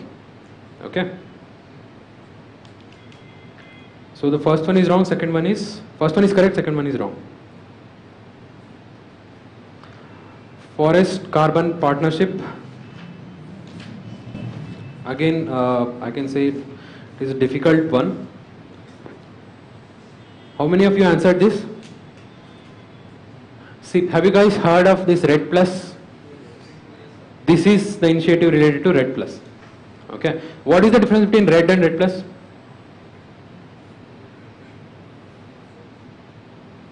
Red is also known as UN Red. Okay, UN Red. Reducing emissions through deforestation and forest degradation. Okay, that is Red. This is a program of UN. Okay, UN itself is implementing this. This is why it is also known as UN Red. Okay, but this is different from Red Plus. Okay, in Red Plus, not only this deforestation and degradation is considered, along with that they also include the community efforts, okay, carbon sequestration efforts and other efforts to overall reduce the emissions. Okay, this is not related to UN. Okay, this is related to intergovernmental bodies. Okay, see, that is Red Plus. In that we have this carbon partnership facility. Okay, basically to finance these projects under Red Plus. Okay, and another important thing about this is they also provide financial and technical support also. Okay, again this can be asked, not only financial, even technical support will also be given, and the financial support is result based. Okay, it's not that they will allocate finance to everyone. If somebody can show the result, then only they will be given the payments. Okay, so this is with respect to this forest carbon partnership. The first one, it aims to reduce the emission from deforestation and forest degradation. This is correct. And the second one, partnership involving only the governments of developing countries. No, all the other organizations, even the voluntary organizations, NGO, even the private sectors also. This is the main difference between UN Red and Red Plus. Okay.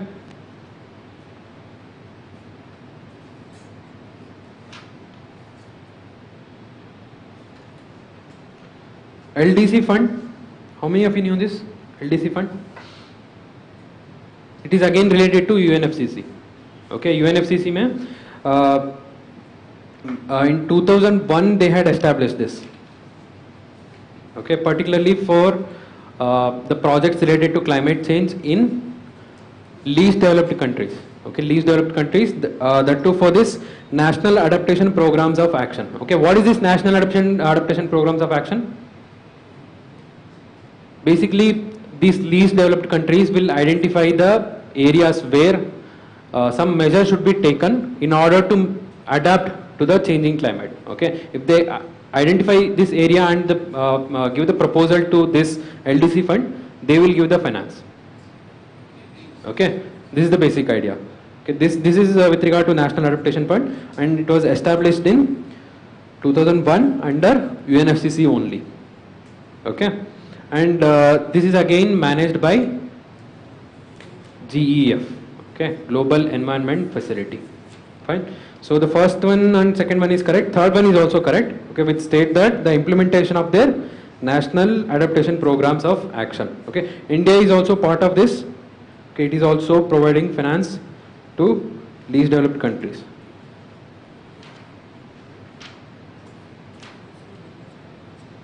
Biodiversity Act, again important one.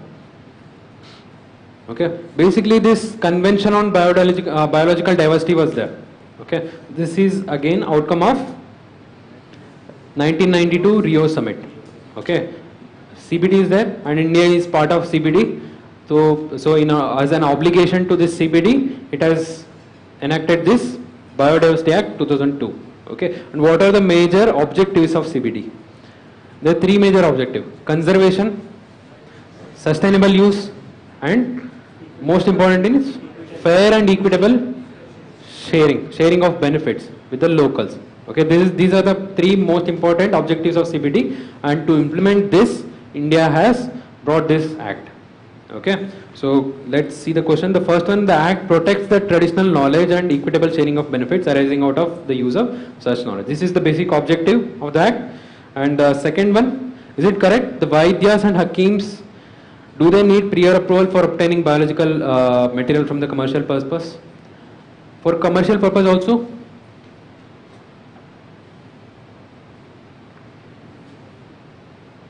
No. See, for anyone who is coming outside, okay, to produce it commercially, they need the permission of National Biodiversity Authority. Okay, not the local people, particularly these Vaidyas and Hakims who are practicing traditional medicine for ages. Okay, they do not need approval. Okay, this is one of the important exemptions which are given in the Act. The third one, it is again important one. Application for intellectual property rights related to human stem cell cannot be made without the approval of NBA. Is it so? Yes. So this is correct? Excuse me. This is not correct. Okay, particularly this stem cell is not related to this biodiversity. This is Biodiversity Act is mainly about the traditional knowledge. Okay, stem cell is anything related to stem cell therapy. It has been exempted. Okay, this is another major exemption. Okay. Try to see such exemption. Even Wildlife Protection Act also. There is this Schedule 5 where animals can be killed. Okay, if the animals are included in Schedule 5, that is, they have become vermin. Okay, such animals can be killed by anyone. Okay, so try to see such exemption. Okay, that is where UPSC will usually concentrate. So answer is A. How many of you knew this? Difficult one?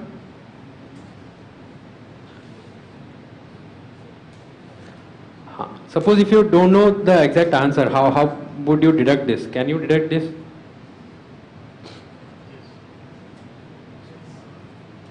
See, rhizobium is basically nitrogen fixation. Okay, it is not limited to tropical rainforest. Eliminated. Okay. What about lichen?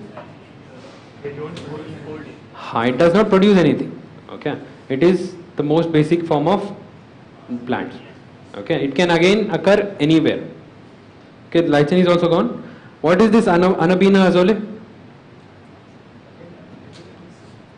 Okay. Again, you should be guessing between these two. Okay. How will you guess? If you can see the term of mycorrhizae, just split the term of mycorrhizae. Myco is fungus. Rhizae is rhizosphere. That is related to root system. The fungus which exists in the root system of vascular plants is known as mycorrhizae. Okay, this is which will help in binding the nutrients, the soil, even the water also. Particularly in tropical areas, the tropical rainforest, where it is nutrition deficient. Why it is nutrition deficient? Exactly, leaching. High rainfall leads to leaching of topmost layer, okay, and also high bacterial activity will be there, okay, that will remove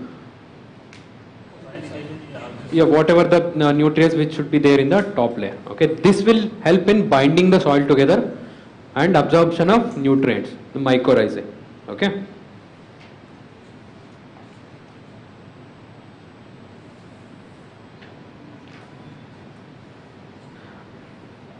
See again the paragraph, try to look for clues if you don't know the answer, okay.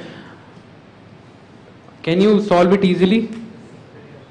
Periyar is the only one which is located in Kerala. Basically the river, Pamba river, originates in this and flows through it and falls in Vembanad lake, okay. Cardamom is again, it's in Kerala. Where is this Mudumalai National Park? Tamil Nadu. It's a border between Karnataka and Tamil Nadu. Okay, it is a continuous stretch of Nagarhole, Bandipur, Mudumalai. Okay. If you remember last year they had asked this question. Satyamangalam, okay, which is the connecting link between the Eastern Ghats and Western Ghats. Again, Mudumalai is again just next to Satyamangalam. Okay. Where is this Kudremukh National Park? Karnataka. Okay, it is again a tiger reserve also. Okay, Srisailam is not a national park. Okay, it's not a national park. It's a wildlife sanctuary and a tiger reserve. It is in Andhra Pradesh.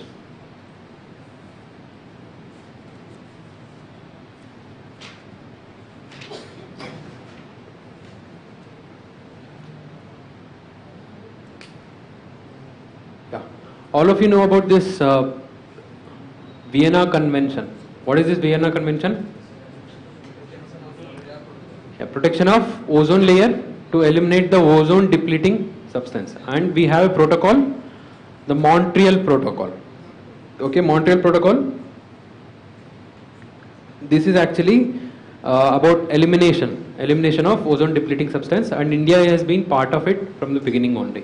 Okay, and recently if you see that Kigali Amendment, again related to this, even again that is ratified by India. Okay, and what is this adoption of Kyoto Protocol? Greenhouse gases. Kyoto Protocol is not related to ozone. Okay, see that is why this Kigali adaptation had to be brought in Montreal. Okay, because this whatever the GHG, okay, HGHG was there, that is greenhouse gas. Okay, but with respect to Kyoto Protocol, it is not legally binding. Okay, you cannot. It is difficult to implement. We already know that many of the countries have already exited, but Montreal Protocol is binding and it should be accepted. Okay, and there is also mechanism of financial help to implement these. Okay, so coming to this question, adoption of Vienna and what is this National Ozone Unit?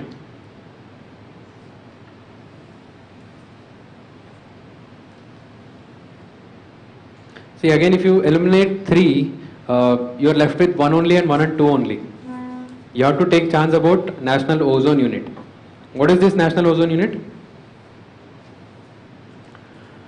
This is actually under the Montreal Protocol itself. Every member country should establish a National Ozone Unit to coordinate between the countries, that particular country and the protocol. Okay, they will be providing finance through this National Ozone Unit only. Okay, only with the establishment they can get the financial resources, and India has established Ozone Cell. Okay, that is India's National Ozone Unit. Okay, every country should establish this.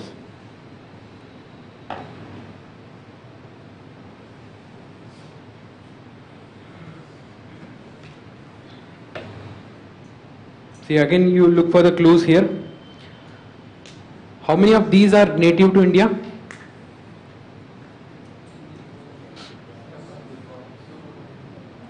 Dugong, Ganges shark, star tortoise again native to India, and Indus dolphin you can find in Indus system, but it is not only native to India, it is native to Pakistan also. Okay, and the second clue is Ganga and Brahmaputra river. Okay, Ganga and Brahmaputra river. Third one is fresh water. Dugong is not fresh water, it is a marine. Okay, and what about star tortoise? Yeah, it is not water based animal itself. Okay, it occurs in dry areas, scrub area, and few locations in brackish water also. Okay, it is also known as Indian star tortoise. It is a very favorite pet which is in high demand, okay, for smuggling. And what about this Ganges shark? So have you guys heard of this Ganges shark? Okay, this is critically endangered, and it is native to India. Okay, that is available only in India. Okay, that is the answer. Ganges shark.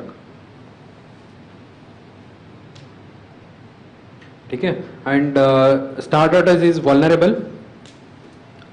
Dugong is also vulnerable. UPSC has already asked twice on dugong. Okay, it is also known as sea cow. Fine, and this Indus dolphin is endangered. Okay, presently it is available only in Indus, no other rivers. Okay. Yeah, this is again important because of Delhi smog, and even recently, even Chennai also witnessed high smog, even to such an extent that the airport and railway stations had to be shut down. Okay, Chennai. So anything related to this air quality and smog, try to see it. Okay, there was also this recently the smog gun was introduced in Delhi. Okay, again you can concentrate on that. Anything related to this you can see. This is related to the National Ambient Air Quality Monitoring Program. Okay. The first thing is it is nationwide, presently being implemented in 300 cities. Okay, it is 300 cities, and remember it is different from, there is this air quality index. Okay, that is different and this is different, but both are being implemented by Pollution Control Board only.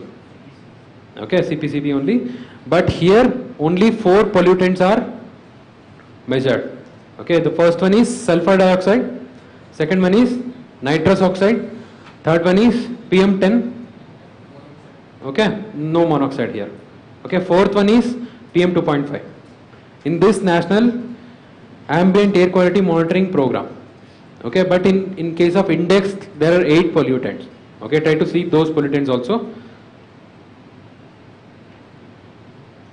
So coming to the question, the first one, the objective of the program is to determine the status and trends of ambient air quality across all the states. This is correct.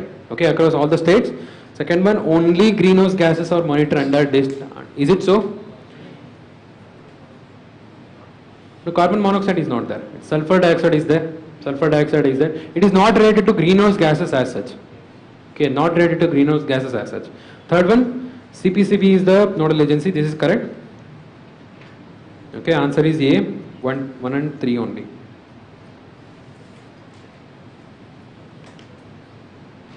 Okay, how many of you knew this negative emission technologies? So even if you had not known, like you can deduce this by the name itself.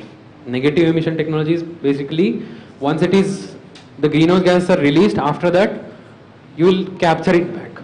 Okay, you will capture it back. That is negative emission technology. Okay, and the methodologies of both natural and man-made. Okay, natural methodologies include afforestation, even soil carbon sequestration. Soil carbon is again important topic. I think 3-4 days before this, there is an article in Hindu also about the soil carbon. Okay, because that is the most viable in the present time. Okay, trapping the carbon in the soil. Okay. What is this ocean alkalinity enhancement? This is a man-made. You will actually enhance the alkalinity. Presently, because of the increased carbon dioxide content in the atmosphere, the acidification of ocean is happening. Okay, to counter this, you increase the alkalinity. Okay, this will again reduces the ocean carbonification, acidification also, and also reduces the carbon dioxide content in the atmosphere. Okay, so answer is D. Powering past coal alliance, very important one. This is a news which was in recently after this, yeah, COP23, okay, which was held in Bonn. Okay, basically it's about powering past coal alliance, which talks about phasing out coal from power generation before 2030. Okay, for the obvious reason, India cannot be part of it. Okay, and most of the coal using countries of the world are not part of it, which includes USA, China, Russia, Australia, okay, even Brazil also, I guess. Okay, not sure about Brazil, you can check out that. Basically, it is to phase out the coal-based power. Okay, because presently thermal power generation uses majorly coal only. Okay, that is the major source of pollution also, and energy sector is the highest greenhouse gas producing sector among all the sectors in the world. Energy sector. Okay, that is why coal is again important. And which are the countries? UK, Canada, and Marshall Island. They have started this initiative. Okay, powering past the coal alliance. So second one is wrong. This is not legally binding, and India is not a member. So answer is A.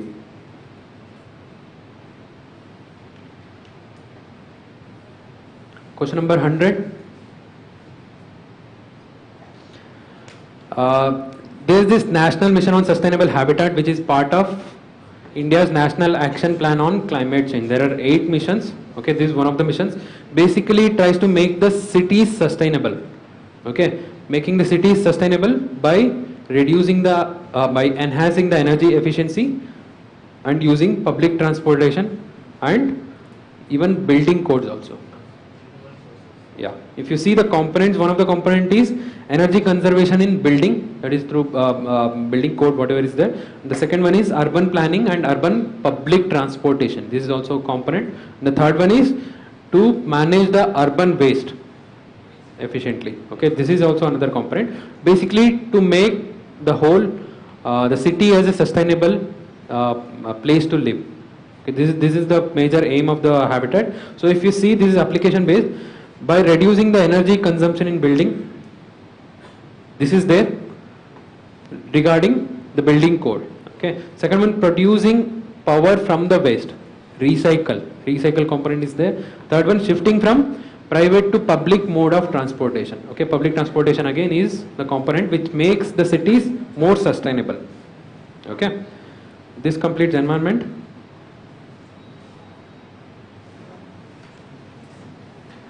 Economics section, there are few questions in economic, we'll take that.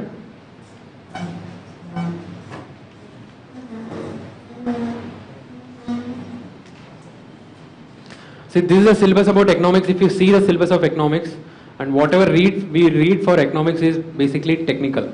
Okay, but if you see the syllabus, it is talking about sustainable development, poverty, inclusion, demographic, social sector, environment. Okay, you can read ICSE textbooks are there.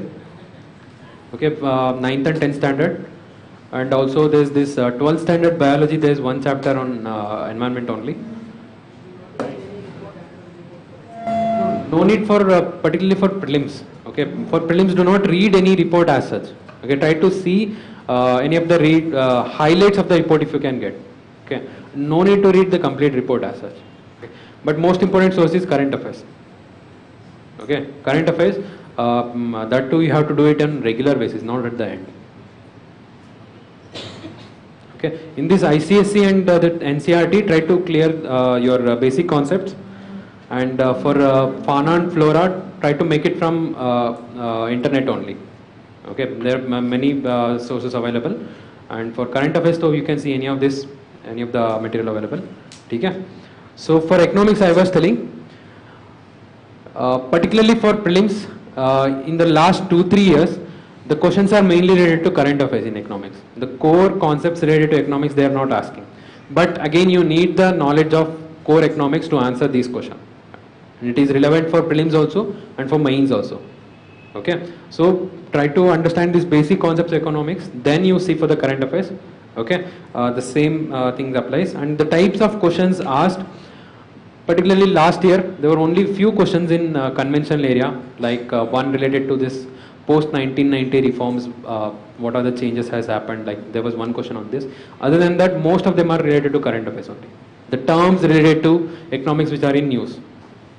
Okay, this is how they ask in current affairs. Okay, so we also try to give the questions like that only. The advanced pricing agreement, sometimes in news.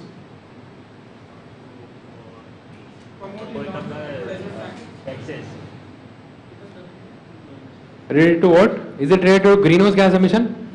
Yeah, obviously now we are taking in economic section, you can answer this. Okay, but in the examination you will not know whether it is in the economic section or environment section. Okay, so first one is not there. What is the, okay, let's come from below. Speculation in the stock market. Okay, we cannot make advanced agreement, okay, with respect to stock market. Third one, judicious use of depleting resources. Again, this is not there. It is related to promoting non-adversarial tax regime, particularly in transfer pricing. Okay, transfer pricing. This is again very important news. Try to see the concepts related to transfer pricing. Okay, this India's advanced pricing agreement, I think this is there from 2012 itself. Okay, India has made, particularly it is agreement between the taxpayer and the tax authority. Okay, about the future tax rates also, how the tax will be governed, tax rates will be governed. They make a particular agreement in order to ensure that there is a stability in the tax regime. Okay, this will not discourage the investors. Okay, when you have a fixed tax regime and fixed rules and regulation, this will give a stable environment for the investors. Okay, this one comes under this context. Okay, advanced pricing agreement. Fine.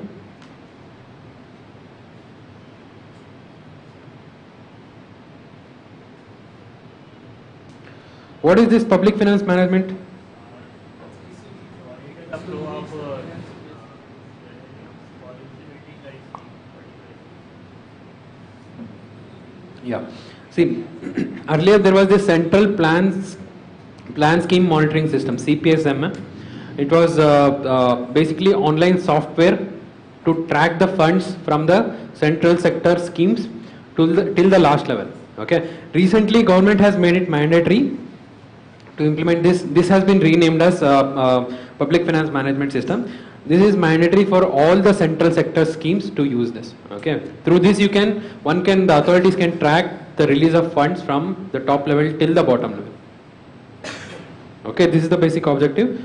So the answer is D, which says monitor and track flow of funds under various government schemes.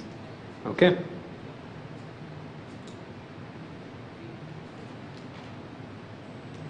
What is this FRP? Check like MSP. In case of Check like MSP. MSP. Yeah, MSP related to food price. Okay. See, MSP, all the crops are there. Under MSP, all the crops are there except for sugarcane. Okay, for sugarcane, we have this fair and remunerative price. Okay, because this sugarcane growers, they cannot wait till the factory manufactures the sugar and sell it in the market, and then they can share the profit. Okay, that till then they cannot wait. Okay, to bring a fair share of this sugarcane profit from this, so they have this fixed price for sugarcane at which the sugarcane factories will be giving to the farmers. Okay, sugarcane farmers. That is called as fair and remunerative price. Okay, this is only for sugarcane, for no other crop. Okay, this is again recommended by CACP, similar to MSP, but final decision will be taken by the cabinet committee only. Okay. This is in news basically because last year the sugarcane production in India has been the least in last 7 years. Okay. See, the successive governments have regularly, they have been increasing this fair and remunerative price for sugarcane. Okay, that one they are doing, but the issue is that they are not reducing in the case of excess sugarcane. Okay, when they are not reducing the price, that will lead to loss for the factory owners. Okay, as they increase the price, they also should reduce the price also, right? Due to political reasons, they are not reducing the price. Okay, that is leading to loss for the factories, sugarcane factory owners. So that is why this recommendation is there, that they have to increase and decrease, or in the future time also they should de-link this sugarcane prices with FRP and link it to the market price. Okay, this recommendation is there, and this is mainly news because of the last year's lowest production. Okay. So the first statement is wrong. It is not about the cereals and pulses. Cereals and pulses ke liye MSP is there. And the second one is again CACP. It only recommends. Okay. Soil health card is covered, right? It's already covered. Yeah. This is again the conventional topic, most important one. See, presently there are only 3 boxes, 3 types. Earlier they were calling for blue box as red box only. Okay, now it is called as blue box. Okay, there are 3 types of subsidies: green box, amber box, and blue box. Okay, under the WTO. So why they are classifying these subsidies? Yeah, exactly. See, when a government is giving more subsidies, it reduces the price of the agricultural products. Okay, so they can sell it as at lesser price than the other nations. This will distort the international trade. Okay, to reduce this distortion, they have classified into different types of subsidies. Okay, first one is green box, which is very necessary. Okay, this does not include the price support. Okay, which is it includes only such programs where research is being conducted, which is very necessary, and they are not trade distorting. Okay, such type of subsidy is allowed, completely allowed. Okay, and the second one is amber box. Amber box. Okay, amber box is basically they are trade distorting. They are trade distorting, but they are allowed only to limited level. That is de minimis level. Okay, it is 10% of 1989 prices. Okay, for developing countries and 5% for developed countries. Okay, only limited extent they are allowed because it is highly difficult to eliminate this. Okay, the third one is blue box. Blue box is basically amber box subsidies with certain conditions. Okay, certain conditions in amber box we accept that there is a trade distortion. Okay, these conditions you put some cutting conditions so that it will limit the trade distortion, and you give those subsidies as blue box subsidies. Okay, this is the difference. Coming to the question, if the government is providing subsidies on agriculture research and farmer training program, they come under which one? Green box. They are not trade distorting. Okay.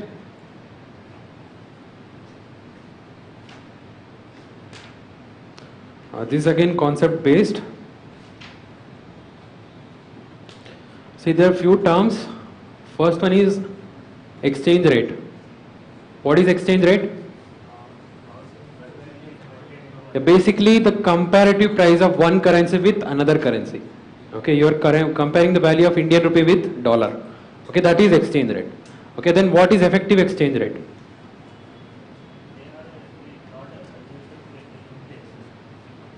What is the difference between exchange rate and effective exchange rate? See, here in exchange rate you will see with respect to only one currency. Here you will see with basket of currencies. Okay, so that you will see its actual value in the global economy. Okay, global market. Okay, that is effective exchange rate. And third one is nominal effective exchange rate. Okay, this is actually geometric average of all the currencies, currency with its comparison to basket of currency. Okay, that is the face value. Okay, then the fourth one is real effective exchange rate, where you will consider with inflation effect. You will adjust the value of currency exchange rate with respect to inflation. Okay, that is real effective exchange rate. Okay, this is the main difference.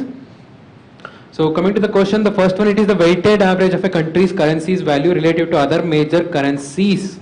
Okay, note down currencies adjusted for the effect of inflation. Correct?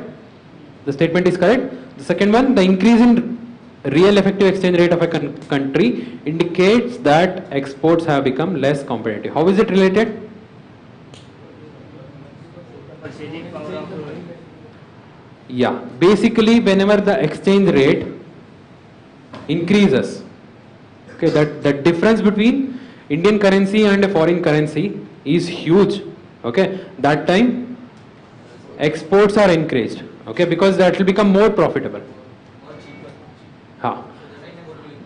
No, the export will be more profitable. Okay, so someone who is exporting from India will get more profit. Okay, when there is a huge gap between Indian currency and a foreign currency. Okay, but when this gap has reduced, there is no incentive for him to export. He can sell it in the local currency only. Okay, local India only. Okay, why he has to export? So when this exchange rate comes down, that will become disincentive for the export. Okay, this is the basic reason. Okay, this is again related to same real effective exchange rate. Okay, so when there is increase in real effective exchange rate, exports have become less competitive. Okay, this is correct. Okay, when there is a decrease, it will become more competitive and more profit is there. Okay, any confusion in this? See, again, this is not a major concept, okay, but still this is in news. Such type of questions you can ask, UPSC can ask anytime. Okay, this is basically special banking arrangement is related to fertilizer subsidy. Okay, government is giving subsidy to the manufacturer. Okay, fertilizer manufacturer in case of urea and NPK. Okay, those whatever the subsidy it is giving, there was this backlog of around 9,700 crores. Okay, so that one they had made an arrangement with SBI to provide this subsidy. That term is called a special banking arrangement. Okay, a simple one.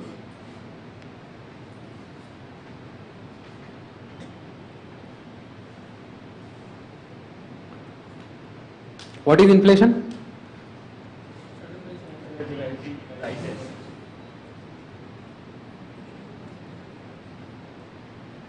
Is it sudden increase of prices? Just the increase of price commodity over the period of time. Okay, that is inflation.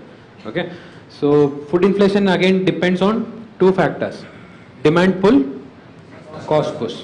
Okay, in both the ways it is increasing. Okay, coming to the question, the structural constraints in food supply chain that leads to.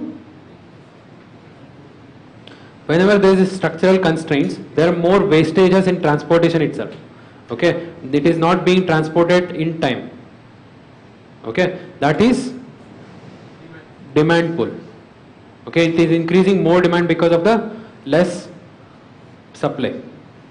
Okay, the food is there, food production is there, but during the transportation, the more wastage is happening and it is not reaching on time. Okay, that is increasing the demand. Okay, second one, rise in income and diversification of diet again is increasing the demand. Okay, it is increasing the demand. Third one, gradual decrease in food grain production. See, if there is gradual decrease, again that leads to more demand. Okay, but the trap is that it is asking, in the recent past India has experienced high food inflation. Which among the following are the possible reasons? Okay, this can be the possible reason, but is it the reason? No, there is no decrease in the food production. Okay, there is a consistent increase. Okay, this is trap. Okay, you can expect such traps in UPSC also. Yeah, there is a rise in income. There is a gradual rise in income. If you see last 10 and 20 years, there is actually more rise in income than compared to the last 40 years. Yeah, pay commission is there, and even the coming of information technology sectors and all. Yeah, see, whenever there is a rise in income, when you have more income, the middle class people would want to have more types of food. Earlier, when they were in the lower category of income, they will have only limited type of food like rice and wheat. Now they have more income, they would try to diversify their food basket, right? They would try to have more fruits and vegetables. Okay, that is diversification of diet.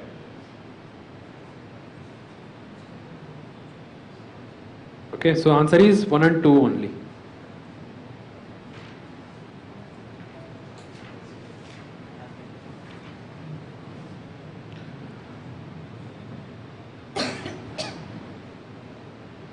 Index of industrial production, I hope all of you know about this. It is basically index showing the status of different sectors related to industry. The three main sectors: mining, electricity, manufacturing. Okay, these are three main sectors related to index of industrial production. Okay, and the present base, what is the base year in this? What is the concept of base year? 2011. It is basically to compare to that level. Okay, presently it is 2011 and 12. Remember, we 2011 and 12. And which organization publishes this IAP? CSO, yes, Central Statistical Office. Okay, this is with regard to IAP, and presently it is published every month. Okay, every month. Remember that. Okay, in that index of industrial production, the 8 core industries which are more important, which actually decides the nature of economy. Okay, they are called as 8 core industries. For that, they have separate 8 core index for 8 core industries. Okay, but remember, this is not published by CSO.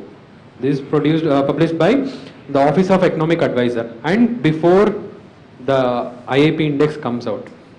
Okay, before that only this index is related to that 8 core industries is published, and the 8 core industries are coal, crude oil, natural gas, petroleum refinery products, fertilizer, steel, cement, electricity.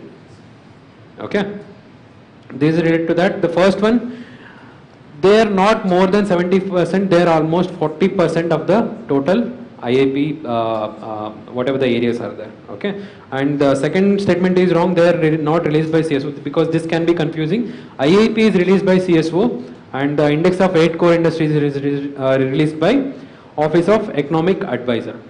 Okay.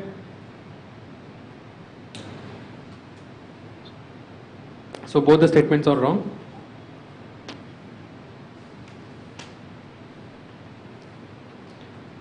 This is again interesting question. How many of you could answer this? Office of Economic Advisor.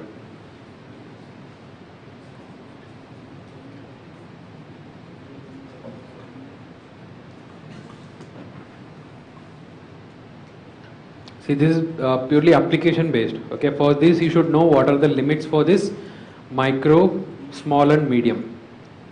Okay, again in that there are two varieties. One is manufacturing, another is service. Okay, only if you know the limits in that you can answer this. Okay, first one is for particularly for manufacturing, there is higher limit because the investment will be more. Basically on this basis the investment amount, they are categorized as micro, small and medium. Okay, when the investment goes above the prescribed limit, it will be taken out from this MSME sector, because there are few other benefits available to this MSME sector. Okay, basically for manufacturing,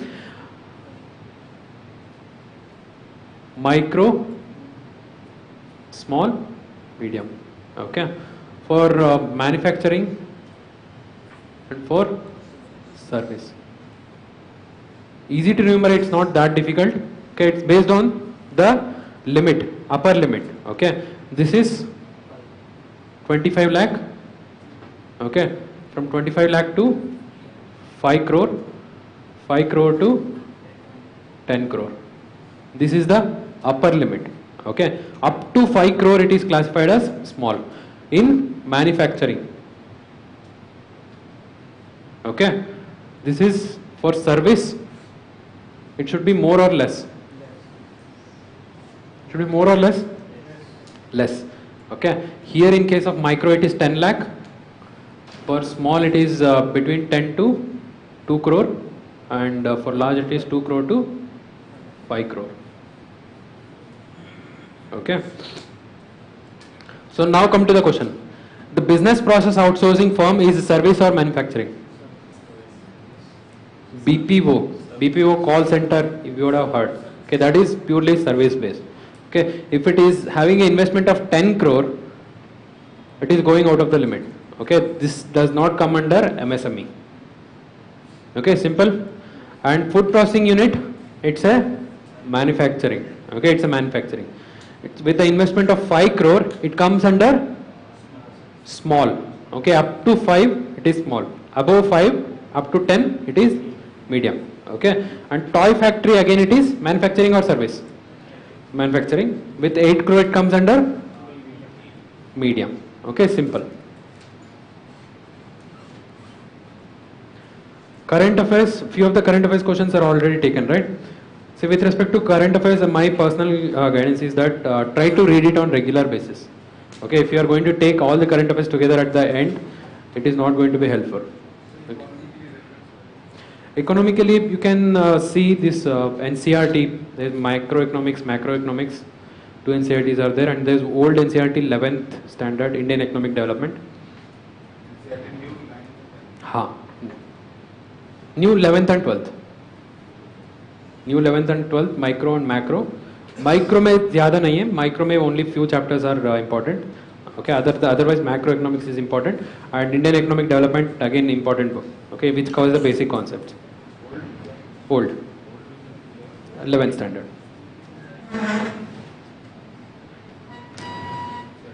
NCRTs. This would cover the basic concept. If you want to read more advanced, you can go for Datt and Sundaram also. Datt and Sundaram. Yojana will be helpful for mains. Yeah. Yeah, for prelims it is not that required. Yeah, Datt and Sundaram. Datt and Sundaram for economics. Yeah, current affairs would be covered in Yojana. Okay. We'll talk about the doubts later. We'll try to finish this current affairs section fastly. Okay, my major suggestion is that only, like try to see it from the beginning only. Okay, and try to revise regularly. Considering the last 2-3 years, current affairs is very dynamic. Okay, either you will know the question or not. If you know it, you will answer it. Okay, they are not asking in depth also. Only few questions where it is very important and has been used constantly, they will ask in depth. Otherwise, they will ask on the above only. Like you just need to know whether it is in use or not. Okay, if you read this much is sufficient. And with respect to general science also, try to see the things which are application based. Last year there are few questions related to like what are the chemicals present in lipstick. Okay, if you remember that. Okay, application based. Such questions will be more. Okay, and other than that, the UPSC has stopped asking more very current based science and tech. Okay, but try to see in general. No need to go in depth. That is what my suggestion in current science and tech. But few conventional based, like the terms which are in news, like last time they are also asked about this OLED, organic LED. Okay, try to see what is the mechanism behind it. Okay, and this would be sufficient considering the number of questions they are asking in science and tech. Okay, no need to read all the NCRTs related to science and tech and all the books over that. Okay, so that is about current affairs and science and tech. Let's take the questions. Aditya L1 mission. Okay, see earlier this mission was named as Aditya 1. Okay, they renamed it to Aditya L1. Lagrangian orbit. Okay, Lagrangian orbit. I'll come to that. The basic purpose, basic objective of this basically is satellite. Okay, satellite. It is to study solar corona. Okay, corona and solar winds. Okay, basically to study the sun. By name itself, we can deduct it is related to sun. Okay, and it will be placed in Lagrangian orbit. What is Lagrangian orbit?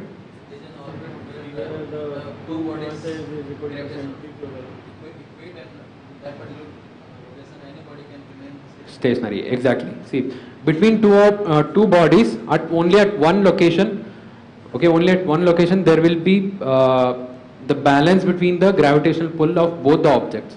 Okay, if you see this with respect to Earth and Sun, in this is called as L1, Lagrangian 1. Okay, here the gravitational pull of sun and earth both is equal. Okay, if you place some body in that, it will be stationary.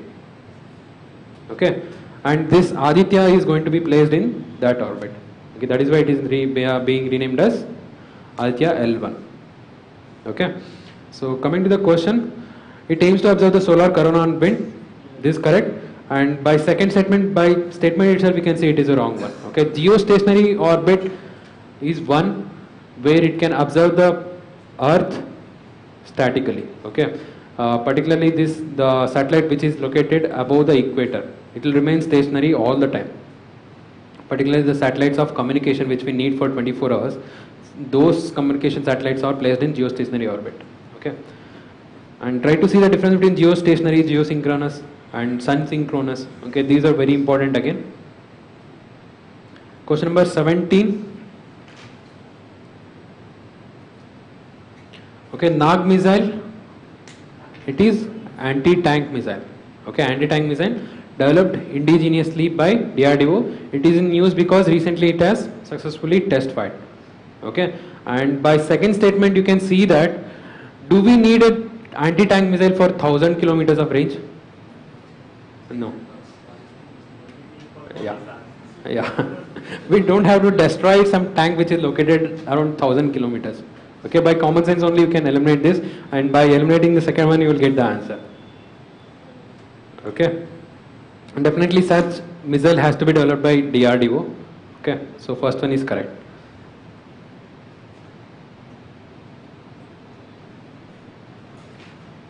There was again this type of question last year also related to India and EU negotiations. Okay, this ETCA, Economic and Technology Cooperation Agreement, is related to Sri Lanka. With Sri Lanka we already have free trade agreement, okay, which was signed in 1998, and it has not been very successful for various reasons. Okay, so they want to upgrade this agreement into economic and technological cooperation, which includes the technological cooperation also. Okay, so that is why the talks are still going on. Okay, presently there was this talks was held between India and Sri Lanka, so that is why in news.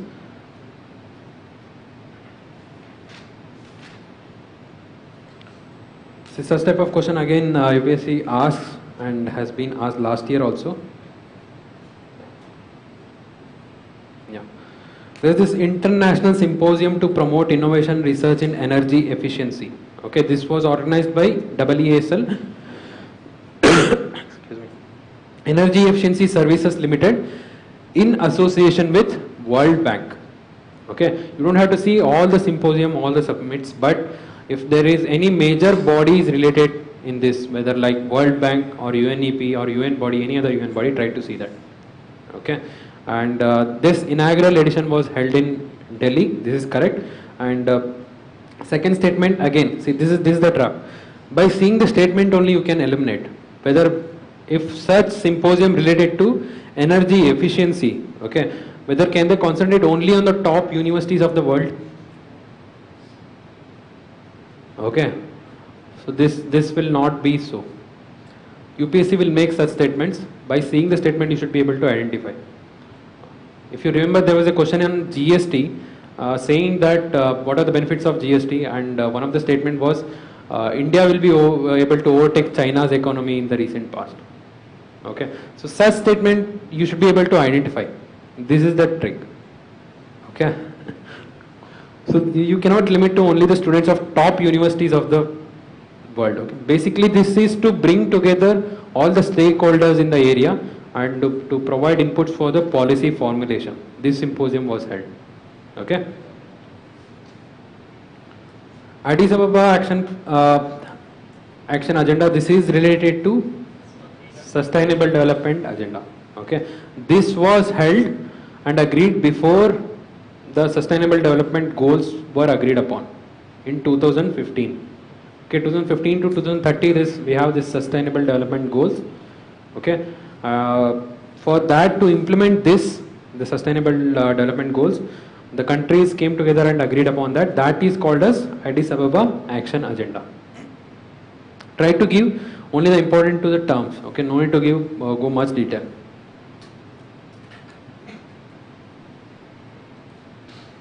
Darpan project, Okay. So coming to the first statement, it is a constellation of 5 satellites is wrong, and not all the satellites are located in the geostationary orbit. Third one, it can provide accurate position information to users in the region extending up to 1500 kilometers from its boundary, and secondary area extends even beyond the 1500 kilometers also. Okay, third one is correct.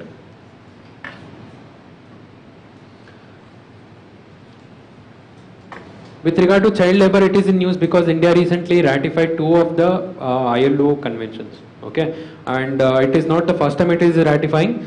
Out of 8 conventions, it has already ratified 6. Okay, including the last 2, it has already ratified 6, and the recent one it has happened in July 2017. Okay, that is why it is important. The first statement, industrial sector accounts for majority of child labor, is wrong. By logical itself, you can say it is the agricultural sector, okay, which accounts for nearly 70%. 70% of child labor, okay, are there in agriculture sector.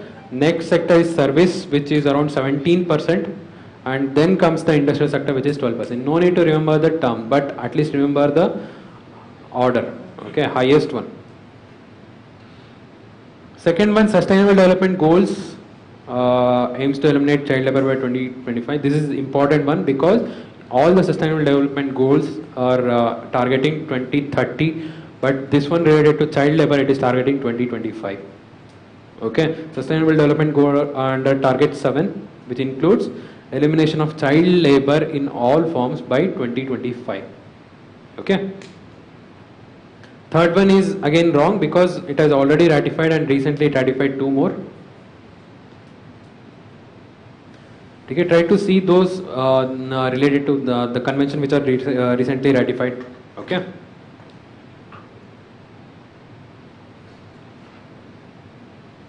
Sankalp and stripe. As I said, you have to remember the full abbreviated form also. Okay. These are related to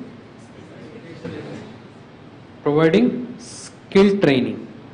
Okay, skill training. Sankalp is basically skill acquisition and knowledge awareness for livelihood promotion, and strive is about the strengthening industrial value enhancement. Okay, skill strengthening for industrial value enhancement. Both are related to schemes because this skill, anything related to skill training, try to see it. It is always in news. Any new program, okay, try to give some importance for that. 78. One Planet Summit.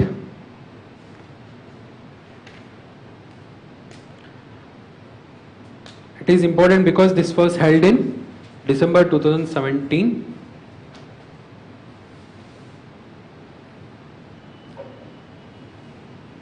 It was held before this UNFCCC summit. Okay.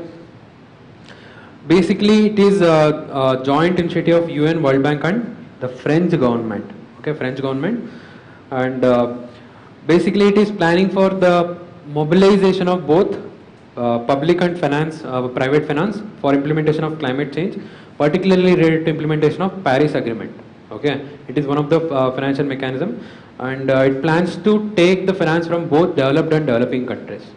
Okay, this can also be asked, and through this One Planet Summit, they also formed One Planet Coalition. Okay, One Planet Coalition. They can ask about this also. So both the statements are correct.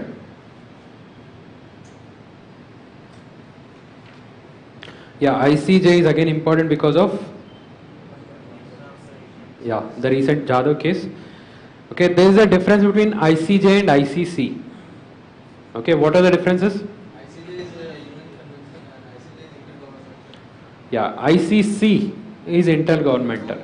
Okay, and ICJ is UN. Okay, and ICJ settles the dispute between the countries who are UN members, but ICC prosecutes the persons, individuals. Okay, related to heinous forms of crime. Okay, and both are located in Hague. Okay, both are located in Hague, and India is party to ICJ, not to ICC. Okay. So coming to the question, the first one is the mandate of ICC, not the ICJ. ICC, it is the ICC which investigates and trials the individual charged with gravest crimes. Okay. Okay, and second one, it is not the first time. Okay, it is not the first time. The issue was related to with respect to India and England. Okay, there was the diplomatic crisis between that, and finally India's member got re-elected. That member was already there. Okay, so it is not about the first time. Answer is D. Yeah, excitonium recently in news. You all know about this. What is excitonium? Form of matter. It's a new form of matter. Okay, this was theorized almost 50 years ago only, but recently the scientists have proved that. Okay, try to see little more related to this, because as I know, this is related to the formation of holes and electron. Okay, related to covalent bond. Okay, this much would be sufficient. If you go much detail, that would not be required. How it forms due to the particle interaction between the holes and electrons. Hope you guys know about this covalent bond and conduction. No? Okay. If you don't know, then just remember this. This would be sufficient. That this is a new form of matter. Okay.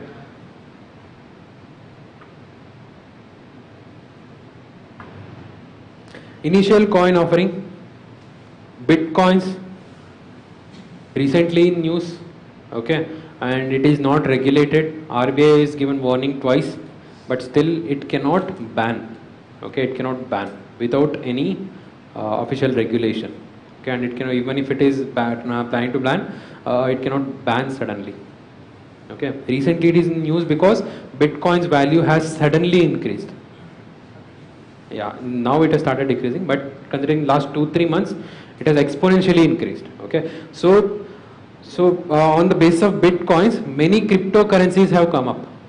Okay, so these cryptocurrencies, since they are not legal or there are no regulatory mechanism, they cannot raise fund for such initiative, cryptocurrencies. Okay, so they are offering initial coin offering. In return for their cryptocurrency, somebody has to pay in terms of Bitcoins. Okay, other standard currency, usually Bitcoins. Okay, so it's basically a form of raising funds. When you start a new venture, how you rise? By initial public offering. Okay, by sharing, allocating the shares and all. So that is how you raise the fund for cryptocurrency. Okay, initial coin offering. Yeah, this is again important because recently the government has released this national strategic plan on HIV and AIDS. Okay, the government has also released the strategic plan on malaria elimination also. Try to see that also. Okay, with respect to this, there are few targets between 2017 and 24, which includes the elimination of mother to child transmission. Okay, and also elimination of HIV related stigma and discrimination. Okay, that is by 2020 itself. Okay, this HIV bill is also there, which tries to overcome this HIV related stigma and discrimination. Okay, so but the issue is that it cannot completely eliminate the new infection. Okay, the target is to achieve 80% reduction in new HIV infection by 2024. Okay, that is why first statement is wrong, the other two are correct. And try to see this mission Sampark also. Okay, it is trying to bring back the people who are living with HIV and who have discontinued the treatment. Okay, they want to bring back through this mission Sampark. This is also part of the plan. Okay.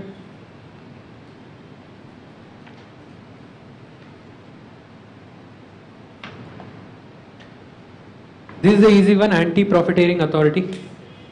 It is related to GST. Okay, what is the function of this? Yeah, basically through GST, government is saying that the prices will be reduced. Okay, and recently there were reduction in prices also. But this reduction in price should not be taken only by the companies. Okay, recently there was news also, like in some of the social media, it is running that after the reduction of GST rate, the McDonald's had not reduced the rates. Okay, it has balanced the old and new rate. Okay, this is related to that. If some company is manipulating the rates to not transmit the profits to the customers, okay, that is where this National Anti-Profiteering Authority would come. International Telecom Union, again, the international organization which will be in news always. Okay, try to see them. This is the most important one because it is, first thing is it is UN agency. Okay, UN agency which is related to allocation of global radio spectrum and also the satellite orbits and also prescribe technical standards also. Okay, so that is why it is important, and all the UN members are, it's again the members of this organization. Okay, coming to the question, it is the UN Special Agency for Information Technology and develop the technical standards. Both the statements are correct. Okay, by default India should also be member. Okay, so this completes the paper. So any other doubts? Okay. That one I'll clarify. Any other general doubts related to the subject? Okay. Thank you for making this a grand success, open test 1, and attempt the other tests, open test series also. It will be free for everyone. Okay. Thank you.